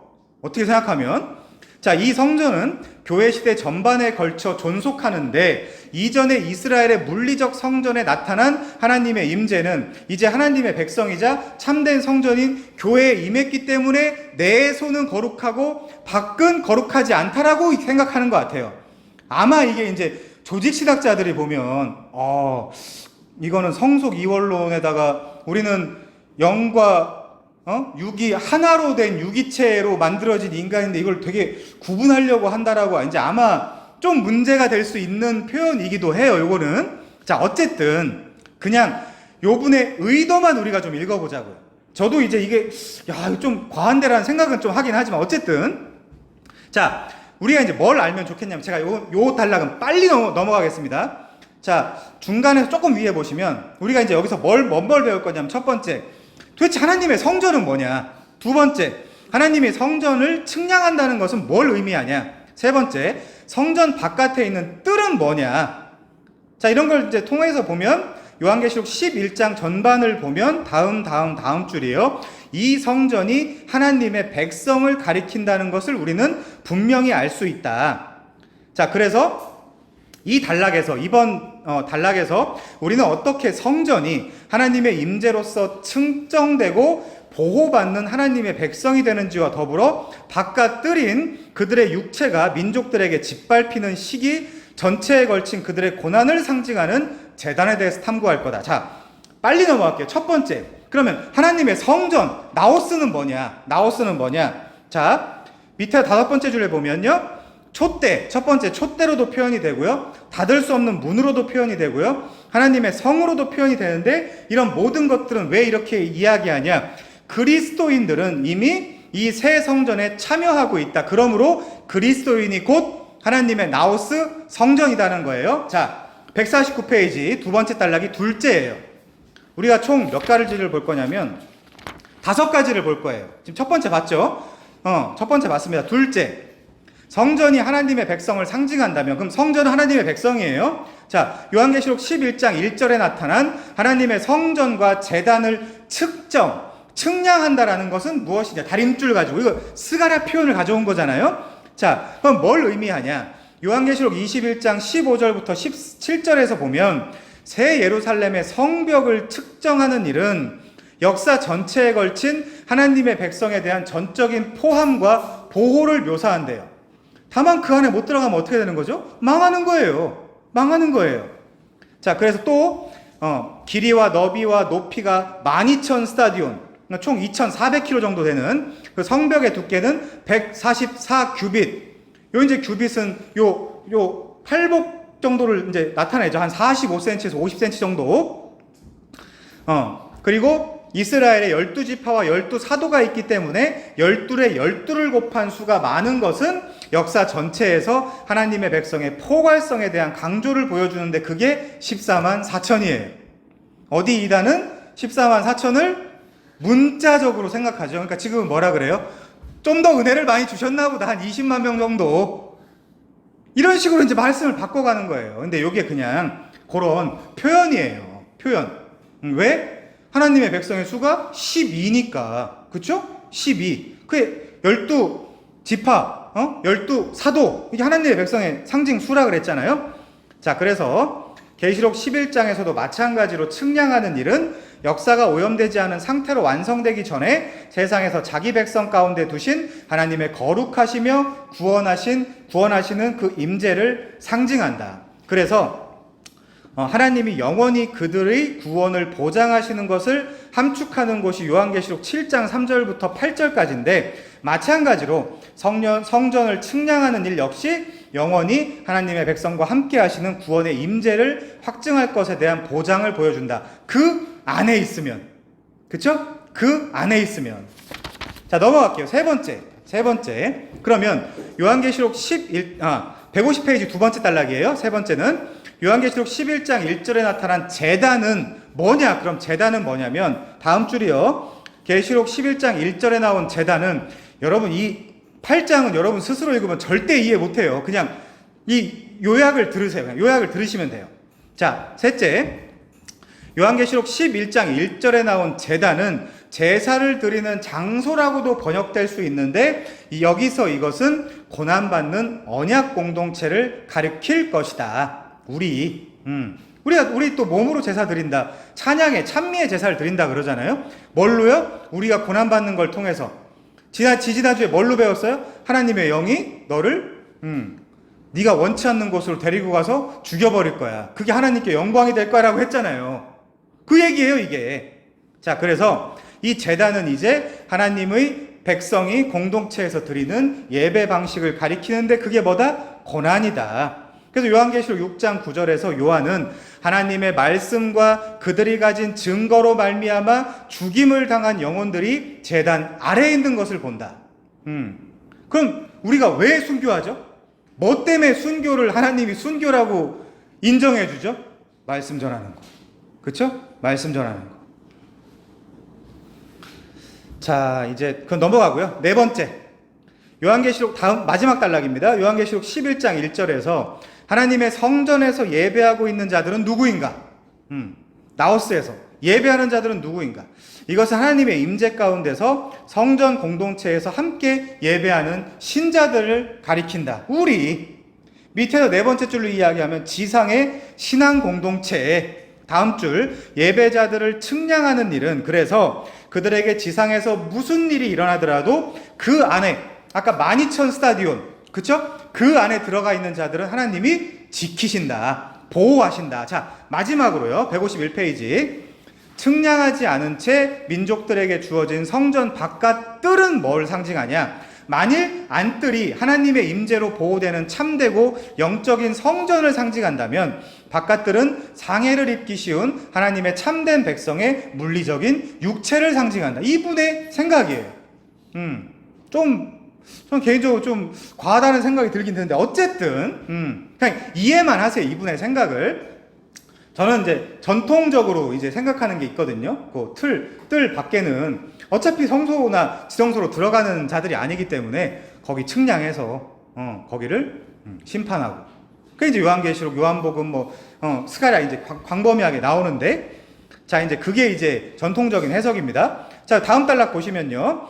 요한계시록 11장에 나타난, 요건 이제 조직신학자들에 의해서 조금 이제 문제가 될 수도 있는, 성속 이원론, 듀얼리즘이라고 하는, 그 이제 영지주의 좀 개념이 될 수도 있다라는 거, 여러분들이 그냥, 생각해 주시면 좋겠습니다. 이분이 영지주의자라는 게 아니라, 그렇게 이제 생각할 오해의 소지가 있다. 자, 다음 단락 보면요. 요한계시록 11장에 나타난 그럼 등잔대에서 나오는 증인이 뭐냐? 이 두 증인. 신천지는 뭐라 그러죠? 장막 성전에 원래 홍종효와 이만희가 있었다. 그 두 증인이다, 이렇게 이야기하거든요. 근데 홍종효는 배도에서 나갔기 때문에 지금은 누구만 증인이에요? 이만희만 증인이다, 이렇게 이야기하는 겁니다. 맞을까요? 택도 없는 소리죠. 자, 그래서 요한계시록 11장의 반대에도 불구하고 교회는 증언함으로 등잔대의 역할을 한다, 이렇게 얘기하면 안 되죠. 요한계시록 11장이 반대한다는 게 아니라 요한계시록 11장에 반대하는 자들이 있어요. 그 자들의 어떤 그런 반대에도 불구하고 교회는 뭐 한다? 제사장으로서 화평함의 의무를 수행해야 되기 때문에 그 화평함의 증언을 한다. 그래서 어떻게 돼요? 자, 제일 밑에 볼게요. 그냥 일단 성구를 좀 봅시다. 내가 나의 두 증인에게 권세를 주리니, 여기서 내가는 예수님이겠죠? 나의 두 증인은 누구겠어요? 교회예요, 교회. 나의 두 증인에게 권세를 주리니 둘씩 뭐 복음을 전하러 보낸다거나 예수님이, 그쵸? 성경에 둘이라는 표현이 둘이라는 숫자가 증인의 숫자거든요, 성경에서. 그들은 굵은 베옷을 입고, 왜 베옷을 입어요? 베옷이 뭐 할 때 쓰는 거예요? 회개하고 자기를 거룩하게 하는 거잖아요, 지금. 근데 1260일 동안 예언한다 그러죠. 1260일이 용서에 대한 비유 배울 때 뭐였어요? 3년 반, 42달, 1260일. 그쵸? 우리가 다니엘 9장에서 배웠던 마지막 때, 그쵸? 그 3년 반.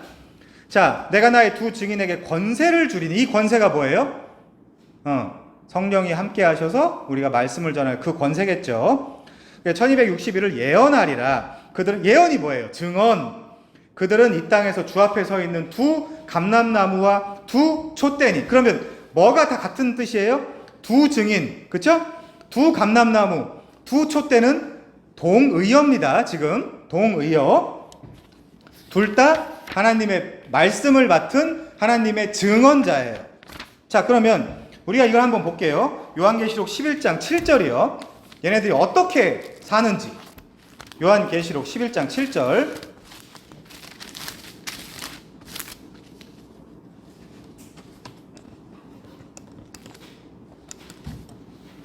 그들이 그 증언을 마칠 때 무적행으로부터 올라오는 짐승이 그들과 더불어 전쟁을 일으켜 그들을 이기고 그들을 죽일 터인즉. 교회 어떻게 된대요?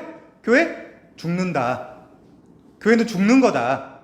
자, 그래서 그들의 시체가 큰 성 길 곁에 있으리니. 잘 읽어보세요. 그 성은 영적으로 하면 소돔이라고도 하고, 영적으로는 소돔이고 애굽이라고도 하는데 곧 그들의 주께서 십자가에 못 박힌 곳이라. 그럼 물리적으로 어디예요? 예루살렘이죠. 예루살렘의 그 율법, 할례, 그 다 썩어 빠진 어떤 그런 규례, 법도, 이런 것들이 다 뭐라는 거예요? 그런 것들이 다 뭐라는 거예요? 예수를 죽이는 것이 된다. 그리고 이 두 증인을 죽이는 것이 된다. 예루살렘은 이미 망했다. 그래서 지금 이 요한계시록 11장도 결국에 뭘 비판하고 있는 거예요? 율법주의. 예루살렘, 할례. 신약의 가장 큰 이단이 율법주의라고 그랬잖아요. 그쵸?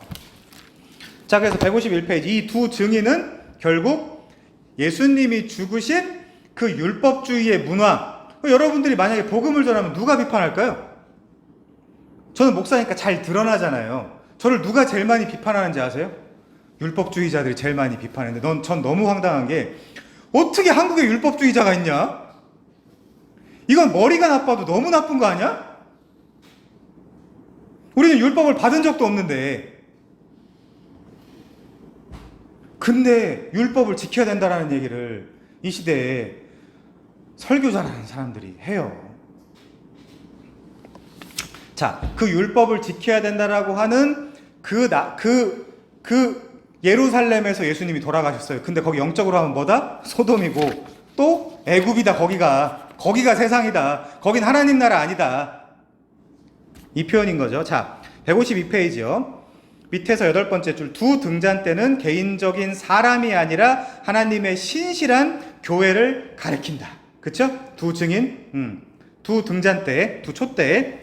자, 이 등잔대가 이스라엘 성전 안에 있는 성소에 있기 때문에 이들은 성전의 일부분으로 동일시된다. 교회가 성전의 일부분으로 동일시된다는 거예요. 그쵸? 그래서 이 이미지는 7 등잔과 더불어 두 감람나무와 등잔대가 나오는 스가랴 4장에서 가져온 것인데, 지금 요한계시록인데 스가랴 4장에서 가져왔기 때문에 이런 환상을 우리가 이해하기가 어렵다. 근데 미리 배우면 뭐 괜찮겠죠. 자, 스가랴 4장은 대립과, 여기 중요해요. 대립과, 왜 스가랴 4장을 인용하냐? 대립과 불행한 시작에도 불구하고 힘으로 되지 아니하며 능력으로 되지 아니하고 오직 나의 영으로 된다라고 하는데, 그게 뭐가 된다는 거예요? 성전 건축이. 스가랴 4장 6절과 그 이하에 보면 성전 건축이 힘이나 능으로 되지 아니하고 나의 영으로 성전 건축이 된다라는 걸 지금 요한계시록에서 따다가 쓰고 있는 거예요. 그럼 우린 그걸 잘 이해해야 되겠죠? 자, 다음 단락입니다. 그래서 요한계시록 11장 1, 2절과 스가랴 4장 14절은 모두 반대에도 불구하고 반대에도 무릅쓰고 성전을 세우는 일에 초점을 맞춘다. 저도 마찬가지예요. 개교회, 지역교회를 담당하고 있지만 저도 설교자로서 여러분이라는 성전 건축하는 거에 초점을 맞춰서 설교를 해야 돼요. 그럼 성전 건축이 뭐냐? 화평함, 거룩함, 그것이 없이는 주를 보지 못할 거야 라고 하는 그 히브리서 12장 14절의 그 일갈, 그걸 하려고 저도 사역을 하고 있는 것이다. 그래서 자, 성령이 이 두 기름 부음 받은 자들 제사장과 왕을 사용하여 스가랴 4장 14절의 반대에 맞서 성전을 건축하게 했듯이 성령으로 권능을 받은 두 증인, 즉 교회는 요한계시록 11장 5절 6절 그리고 11절에 반대에 맞서 증언하지만 결국 마르티스 뭐예요? 결국 순교자가 된다. 증인이 된다. 누가복음 마지막이잖아요. 사도행전 초반에 나오는 이야기잖아요. 그게 너희는 성령이 너희에게 임하시면 너희는 권능을 받고 증인이 된다. 그게 그 증인이라는 단어가 순교자예요. 순교자. 그 순교자라는 의미가 또 지금 우리가 요한계시록 11장에 보니까 이 복음 맡은 자들이 권능은 받지만 세상의 전쟁에서 두드려 맞고 져서 순교당한다. 근데 그 땅이 어디냐? 유대 율법주의가 가득가득한 예루살렘이다. 니들 주님이 죽었던 곳. 그래서 거기는 영적으로 하면 소돔이고 애굽이다. 너무 명확하지 않아요? 성경이? 자, 넘어갈게요. 스가랴에 나타난 성전이 미미하게 보이고 짐승의 힘에 의해 공격당하기 쉽다. 저항에도 불구하고 교회 시대 전반에 걸친 하나님의 성전으로서의 그리스도인 공동체의 성공적인 확립은 교회의 신실하고 예언자적인 증언 중요해요. 증언을 위해 성령이 권능을 주심으로 보장을 받는다. 끌려가도 성령이 너희에게 말할 것을 주실 거니까 믿어라. 근데 지금은 성경이 있잖아요. 그 성경을 통해서 배우고 확신하고 스피리투스 쿤베르고 성경과 함께하는 성령. 그걸 우리가 믿으며 나 한 발 한 발 걸어 나가는 거죠. 자, 그래서 계시록 2장 5절은 요한계시록 11장 4절에 나오는 등잔대로서의 교회의 증언을 예언한다. 근데 교회의 신실한 증언은 생명나무의 열매를 먹는 혜택을 주는데 이 생명나무와 등잔대는 둘 다 하나님의 임재를 상징한다. 그럼 하나님의 임재가 내 안에 있으면 나는 하나님의 나라에 있는 거고 하나님의 성전인 것이다. 자, 다 필요 없고요. 저 중간에 보시면 등잔대와 에덴의 생명나무 사이의 연결은 최초의 동산 성소에서 주어진 인간의 본래 목적이 하나님의 임재의 빛을 세상 곳곳에 외부로 확장하고 퍼져나가게 하는 것이었음을 확증한다. 등잔대가 이 7가지로 되어 있는 그 생명나무를 상징한다라고 유대 학자들 필로도 이제 그렇게 해석하고 이제 그런다라고 했잖아요. 우리가 전에 배웠습니다. 그게 이제 유대인들한테는 생명나무, 히브리인들한테 그 등잔대의 모양이. 그래서 이제 이런 표현들이 되고 있다라는 거죠. 자, 그래서 타락 이후에 하나님의 임재를 확산시키는 사명은 어둠 가운데 속해 있어 하나님의 영광스러운 임재에서 나오는 빛이 필요한 자들에게 하나님의 제사장, 왕의 형상을 가진 자들을 통해 증언하는 일을 필요로 한다. 그게 여러분의 역할인 거예요. 제사장으로서의 역할. 증언의 나무형 등잔대로서 교회의 역할은 교회 시대의 출범과 함께 시작하며 그리스도가 다시 오실 때 완성된다. 자, 넘어갈게요. 이스라엘 154페이지 이스라엘 성전에 나타난 하나님의 임재와 요한계시록에 나오는 새 성전. 빨리 가겠습니다. 요거 밑에서 네 번째 줄이요. 하나님은 바벨론 포로기가 시작되었을 때 지성소에서 나오셨고, 그쵸? 나올 수밖에 없었죠. 하나님도 이스라엘이 바벨론에서 돌아온 후에 지은 두 번째 성전에 다시 들어가시지 않았어요. 거기는 성전이 아니에요. 근데 중요한 게 뭐죠? 하나님의 임재가 그리스도가 오실 때 말씀이 육신이 되어 우리 가운데 거하신 것처럼 이 땅으로 다시 하나님의 임재가 돌아왔다. 그게 누구라는 거예요? 첫 번째 인물이 예수 그리스도. 그쵸? 예수 그리스도. 직임을 받으셨죠? 자, 그래서 어디를 보시냐면요. 중간에서 조금 위에 보시면 신자들의 존재가 성령과 동일시되고 그리스도와 동일시되고 지면 위에 있는 천사들과 동일시되는 것으로 볼 때 성전이 지상에 있는 신자들과 관련이 있다. 근데 그 증거가 뭐냐? 다음 줄이 첫째, 지성소. 다음 줄, 둘째, 성소. 그리고 이제 쭉 한 4줄, 5줄 내려오면 세 번째, 바깥들. 이제 이렇게 나오는데 첫째, 지성소는 아직 하늘에도 있다라고 성경에 표현되어 있고 하나님의 임재를 위한 성전의 무게중심이 되는 장소다. 자, 둘째, 성소는 세상으로 뻗어나가는 영적인 차원인데 이곳에서 하나님의 백성들이 제사장 나라와 세상에 하나님의 계시를 비추는 촛대 역할을 수행하는 여러분의 직무, 제사장적 직무를 수행한다. 자, 셋째, 바깥들. 교회가 물리적으로 존재하는 세상을 상징하며 이런 표현도 쓰시네요. 어쨌든 특히 세상에서 당하는 성도들의 고난을 상징한다. 2가지. 자, 넘어갈게요. 이건 그렇게 중요한 내용은 아니니까. 자, 그래서 156페이지 가면요, 중간쯤만 봅시다. 이 땅에서 사는 신자들은 여전히 개인적으로는 아직 하늘의 지성소에 들어가지는 못했지만 그들의 대표자인 예수 그리스도를 통해 이미 들어간 자가 되었다. 그래서 마치 이스라엘의 대제사장이 나머지 민족 전체를 위한 대표와 그리스도의 모형론적인 예표로서 지성소에 들어가는 것과 마찬가지로 예수님은 신자들을 위해 하늘 성소에 들어가셨고 영원한 구속을 확보하셨다. 그래서 하늘 성소에 들어가시는 그리스도의 제사장적 사역을 기초로 신자들은 성소에 들어갈 담력을 얻는다. 아까 이 찬양했죠?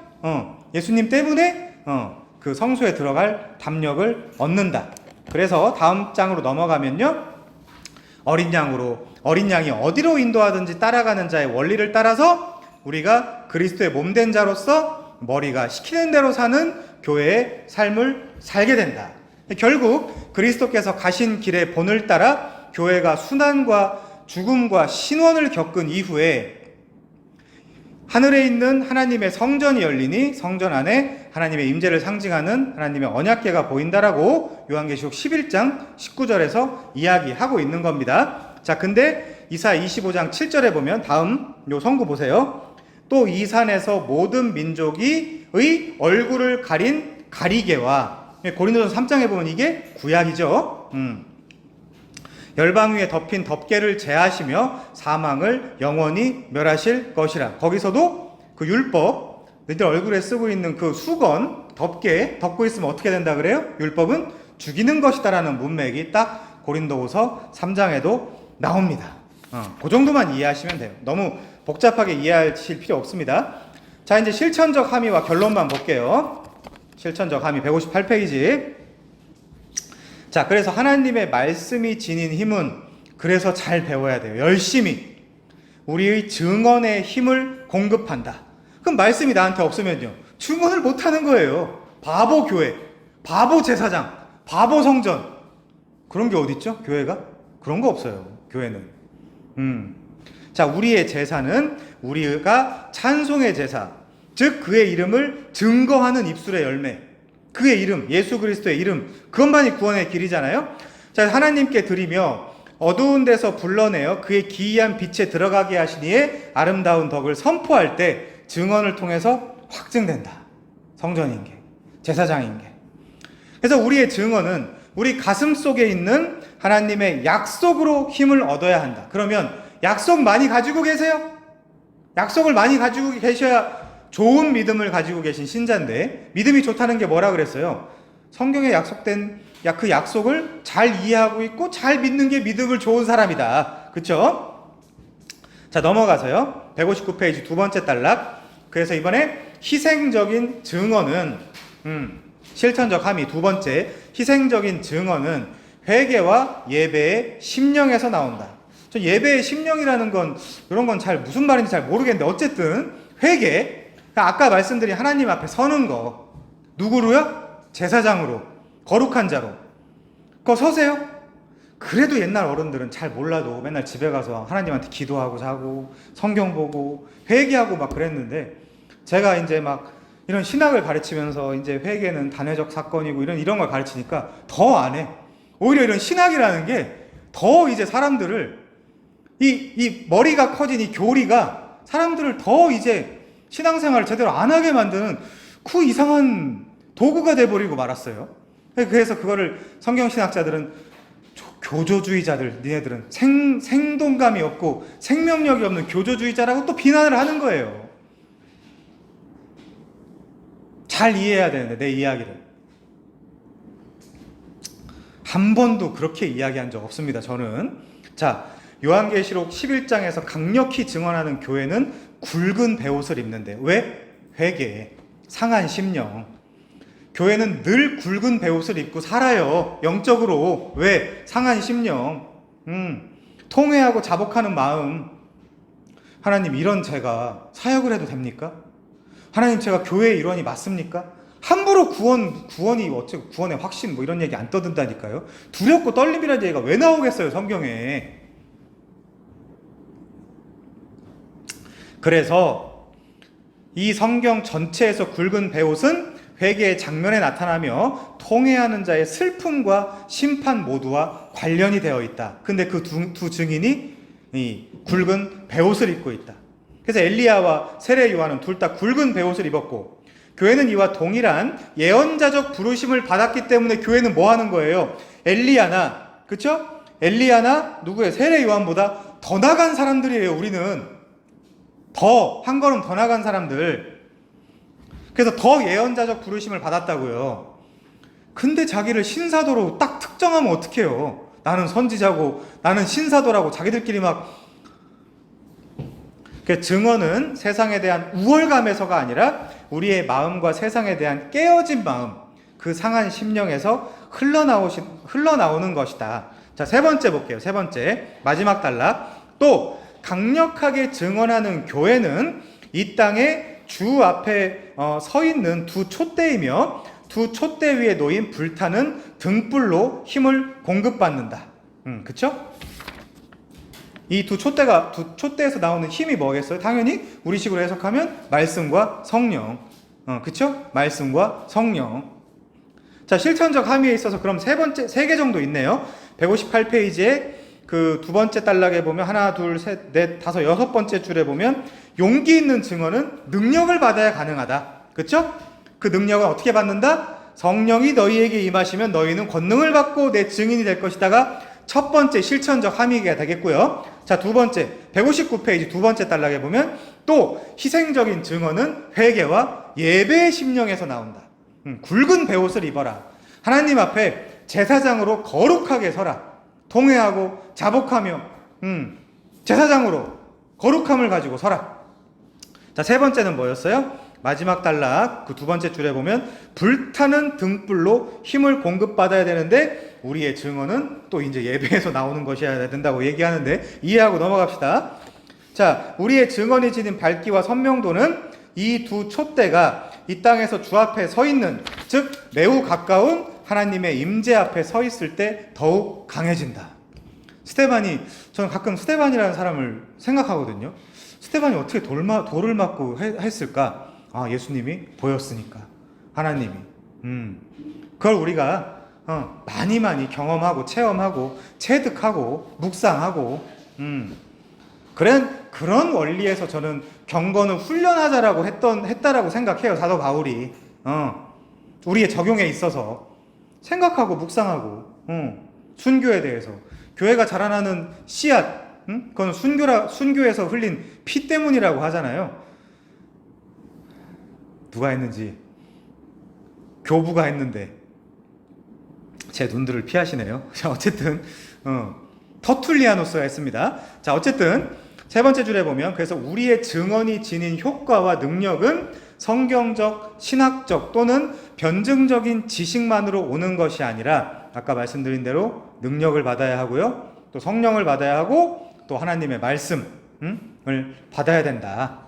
이런 것들을 우리가 이게 이제 실천적인 거니까 여러분들이 잘 고민하고 생각하셔서 묵상하셔서 이해하시면 좋겠습니다.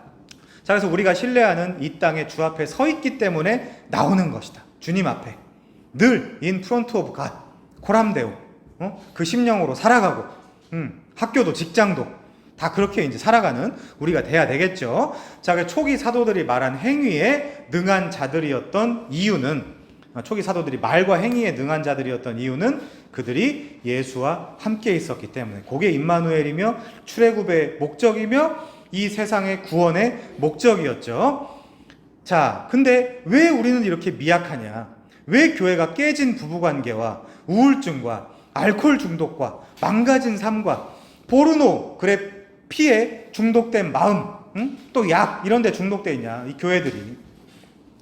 우리의 삶은 미쳐 날뛰고 있으며 분주하고 무력하다. 왜 그러냐? 왜? 이유가 뭐냐? 왜냐하면 이 땅에 주 앞에 서 있는데, 이 땅에 우리가 주 앞에 서 있는데 시간을 쓰지 않기 때문에, 기도해서 그분이 알려주시는 삶이 없는데, 제가 몇 주 전에 말씀드렸잖아요. 지성소에 그 멀시쉿 시은자에 가서 그때 하나님이 뭐라 그래요? 내가 너한테 너가 해야 할 명령을 내가 그 자리에서 이야기해 주겠다. 근데 그걸 안 하는 거예요. 예레미야에 나를 만나고자 하고 찾고자 하는 자는 찾으리라. 이거 구약 아니야? 이런 식으로 이제 그냥 그 귀한 말씀들을 그냥 막 버리다 보니까 연속성과 불연속성을 우리가 잘못 이해하고 있는 거죠. 신약이라고 우리가 하나님을 갈망하고 원하며 그 아주 갈증 이런 것이 없어야 되는 게 아니에요. 당연히 더 필요한 거죠. 자, 그래서 우리가 주의 영광을 바라보며 서 있다면 이로써 성전에 있는, 뭐 잘하고 계신다는 거 제가 알아요. 알지만 그래도 우리가 힘을 내서 연약한 무릎을 일으켜서 우리가 좀 더 기도하고 본질적으로 돌아가는, 말씀을 더 읽고 공부하고 그런 것들 있잖아요. 그게 아주 신앙생활의 에센스, 기본이잖아요. 그게. 자, 이 형상은 그래서 주의 영광을 바라보며 서 있다면 이로써 성전에 있는 우리는 그와 같은 형상으로 변화하여 영광에서 영광에 이를 것이다. 이거 약속이거든요. 약속은 그 믿고 행하는 자에게는 반드시 이루어진다. 반드시 이루어진다. 우리가 잘하고 계신다는 거 알지만 더 잘합시다. 자, 이 형상은 그래서 아담과 하와가 본래 받은 하나님의 형상, 에이콘, 그 아이콘이며, 누르면 정말 어마어마한 그 하나님 나라로, 세계로 들어가는 그 아이콘이며, 하나님은 신자들의 삶 가운데서 성전에서 예배라는 맥락 속에서 그의 아들의 형상과 동일하게 하심으로 우리를 회복해서 결과적으로 여러분들이 하나님 나라에 들어가니까 여러분이 뭐가 돼요? 장자. 허다한 장자. 장자는 한 명만 있어야 되는 건데 하나님이 그래서 우리를 하늘의 장자들의 총회의 또 한 명의 장자라고 우리를 설명하는 거예요. 히브리서에서. 아주 빛나고 멋있는 장자. 지금은 하기 싫고 못하고 연약하더라도 여러분 하나님의 영이 있으면 해요. 할 수밖에 없어요. 자, 그 길로 우리가 걸어가는 거죠. 결론만 짓고 마치겠습니다. 자, 이번 장에서 우리는 하나님의 계시된 성전으로서의 교회와 관련하여 교회의 제사장적 증언에 대해서 살펴보았다. 공부 잘하는 사람의 특징, 내가 지금 뭘 배우고 있고 뭘 배웠나를 정확하게 아는 거예요. 그럼 뭘 배웠어요? 제사장으로서 내 직무 뭐였죠? 두 가지? 뭐였죠? 거룩함과 화평함. 그러면 그것만 잘 살펴보면 돼요. 여러분이 내가 지금 하나님 앞에 거룩하게 서 있는가? 탐밈, 카도시, 내 거룩한 삶을 살고 있고 거룩하게 서 있는, 그거 막 윤리도덕, 한국에는 너무 윤리도덕에 얽매이지 마세요. 율법 이런 거에 하나님 앞에서 살고 있는가, 행하고 있는가, 걸어가고 있는가, 그거 잘 살펴보시면 되고, 두 번째 화평함, 브릿지, 다른 사람들과 어떤 그런 다리 놓는 사람들, 이런 찬양팀도 있잖아요. 어떻게 그런 역할들을 내가 잘 감당하고 있는가, 친구, 가족 이런 사람들한테 이 말씀들을 가르쳐주고 있는가. 내가 확신이 안 되고 내가 실력이 없는데 어떻게 친구들한테 가르쳐주고 가족들한테 가르쳐주겠어요. 그래서 우선은 우리가 좀 늦게 가더라도 잘 배우자, 이제 그 말씀을 꼭 드리고 싶습니다. 그래서 하나님의 처소인 교회가 점점 온 세상을 충만하게 할 때까지 이 제사장적인 예배와 제사를 드리는 성전에 속한 자들은 이 일을 포기하지 말고 계속해야 된다. 그게 교회 다니는 우리의 이유다. 그게 아니라 그냥 주보에 있는 거 가서 졸고 그냥 뭐, 이거는 예배가 아니에요, 여러분. 교회도 아닙니다, 그거는. 자, 그래서 이 성장의 범위는 세상 전체이며, 에덴을 확장하라 그랬죠? 우리 배웠죠, 그거? 그 성장의 수단은 무조건 하나님의 말씀이다. 그것밖에 없다. 그래서 우리는 체험의 종교가 아니라 계시의 종교다, 기독교는. 자, 그 말씀을 드렸습니다. 자, 중간쯤에 보시면요. 그래서 대제사장이신 그리스도와 참된 연합관계에 있는 모든 신자는 하나님의 말씀을 잘 알고 자기 가족들과 교회에 속한 성전을 지키는 일에 제사장으로 성장한다. 그래서 그 에하드, 그 진짜 교회, 하나의 교회, 불가견적인 교회, 그 예수 그리스도의 교회, 그 안에서 여러분들이 아담식으로 이야기하면 뭐예요? 지키고 경작하는, 그쵸? 케어하고 말씀으로 지키고 그 땅을, 그 심령을 경작하는 그런 일들을 여러분들이 제사장으로서, 작은 제사장으로서 잘 감내해 주셔야 되겠죠. 여러분들 1강부터 잘 들어오셨다라면 제 이 표현 다 이해할 거라고 생각을 합니다. 자, 그래서 이 성전은 시작되었으나 아직 완성되지 않았고, already but not yet, 완성되지 않았고, 우리는 이 성전에서 하나님의 거룩하심과 형상 안에서 제사장으로 섬기고 있다.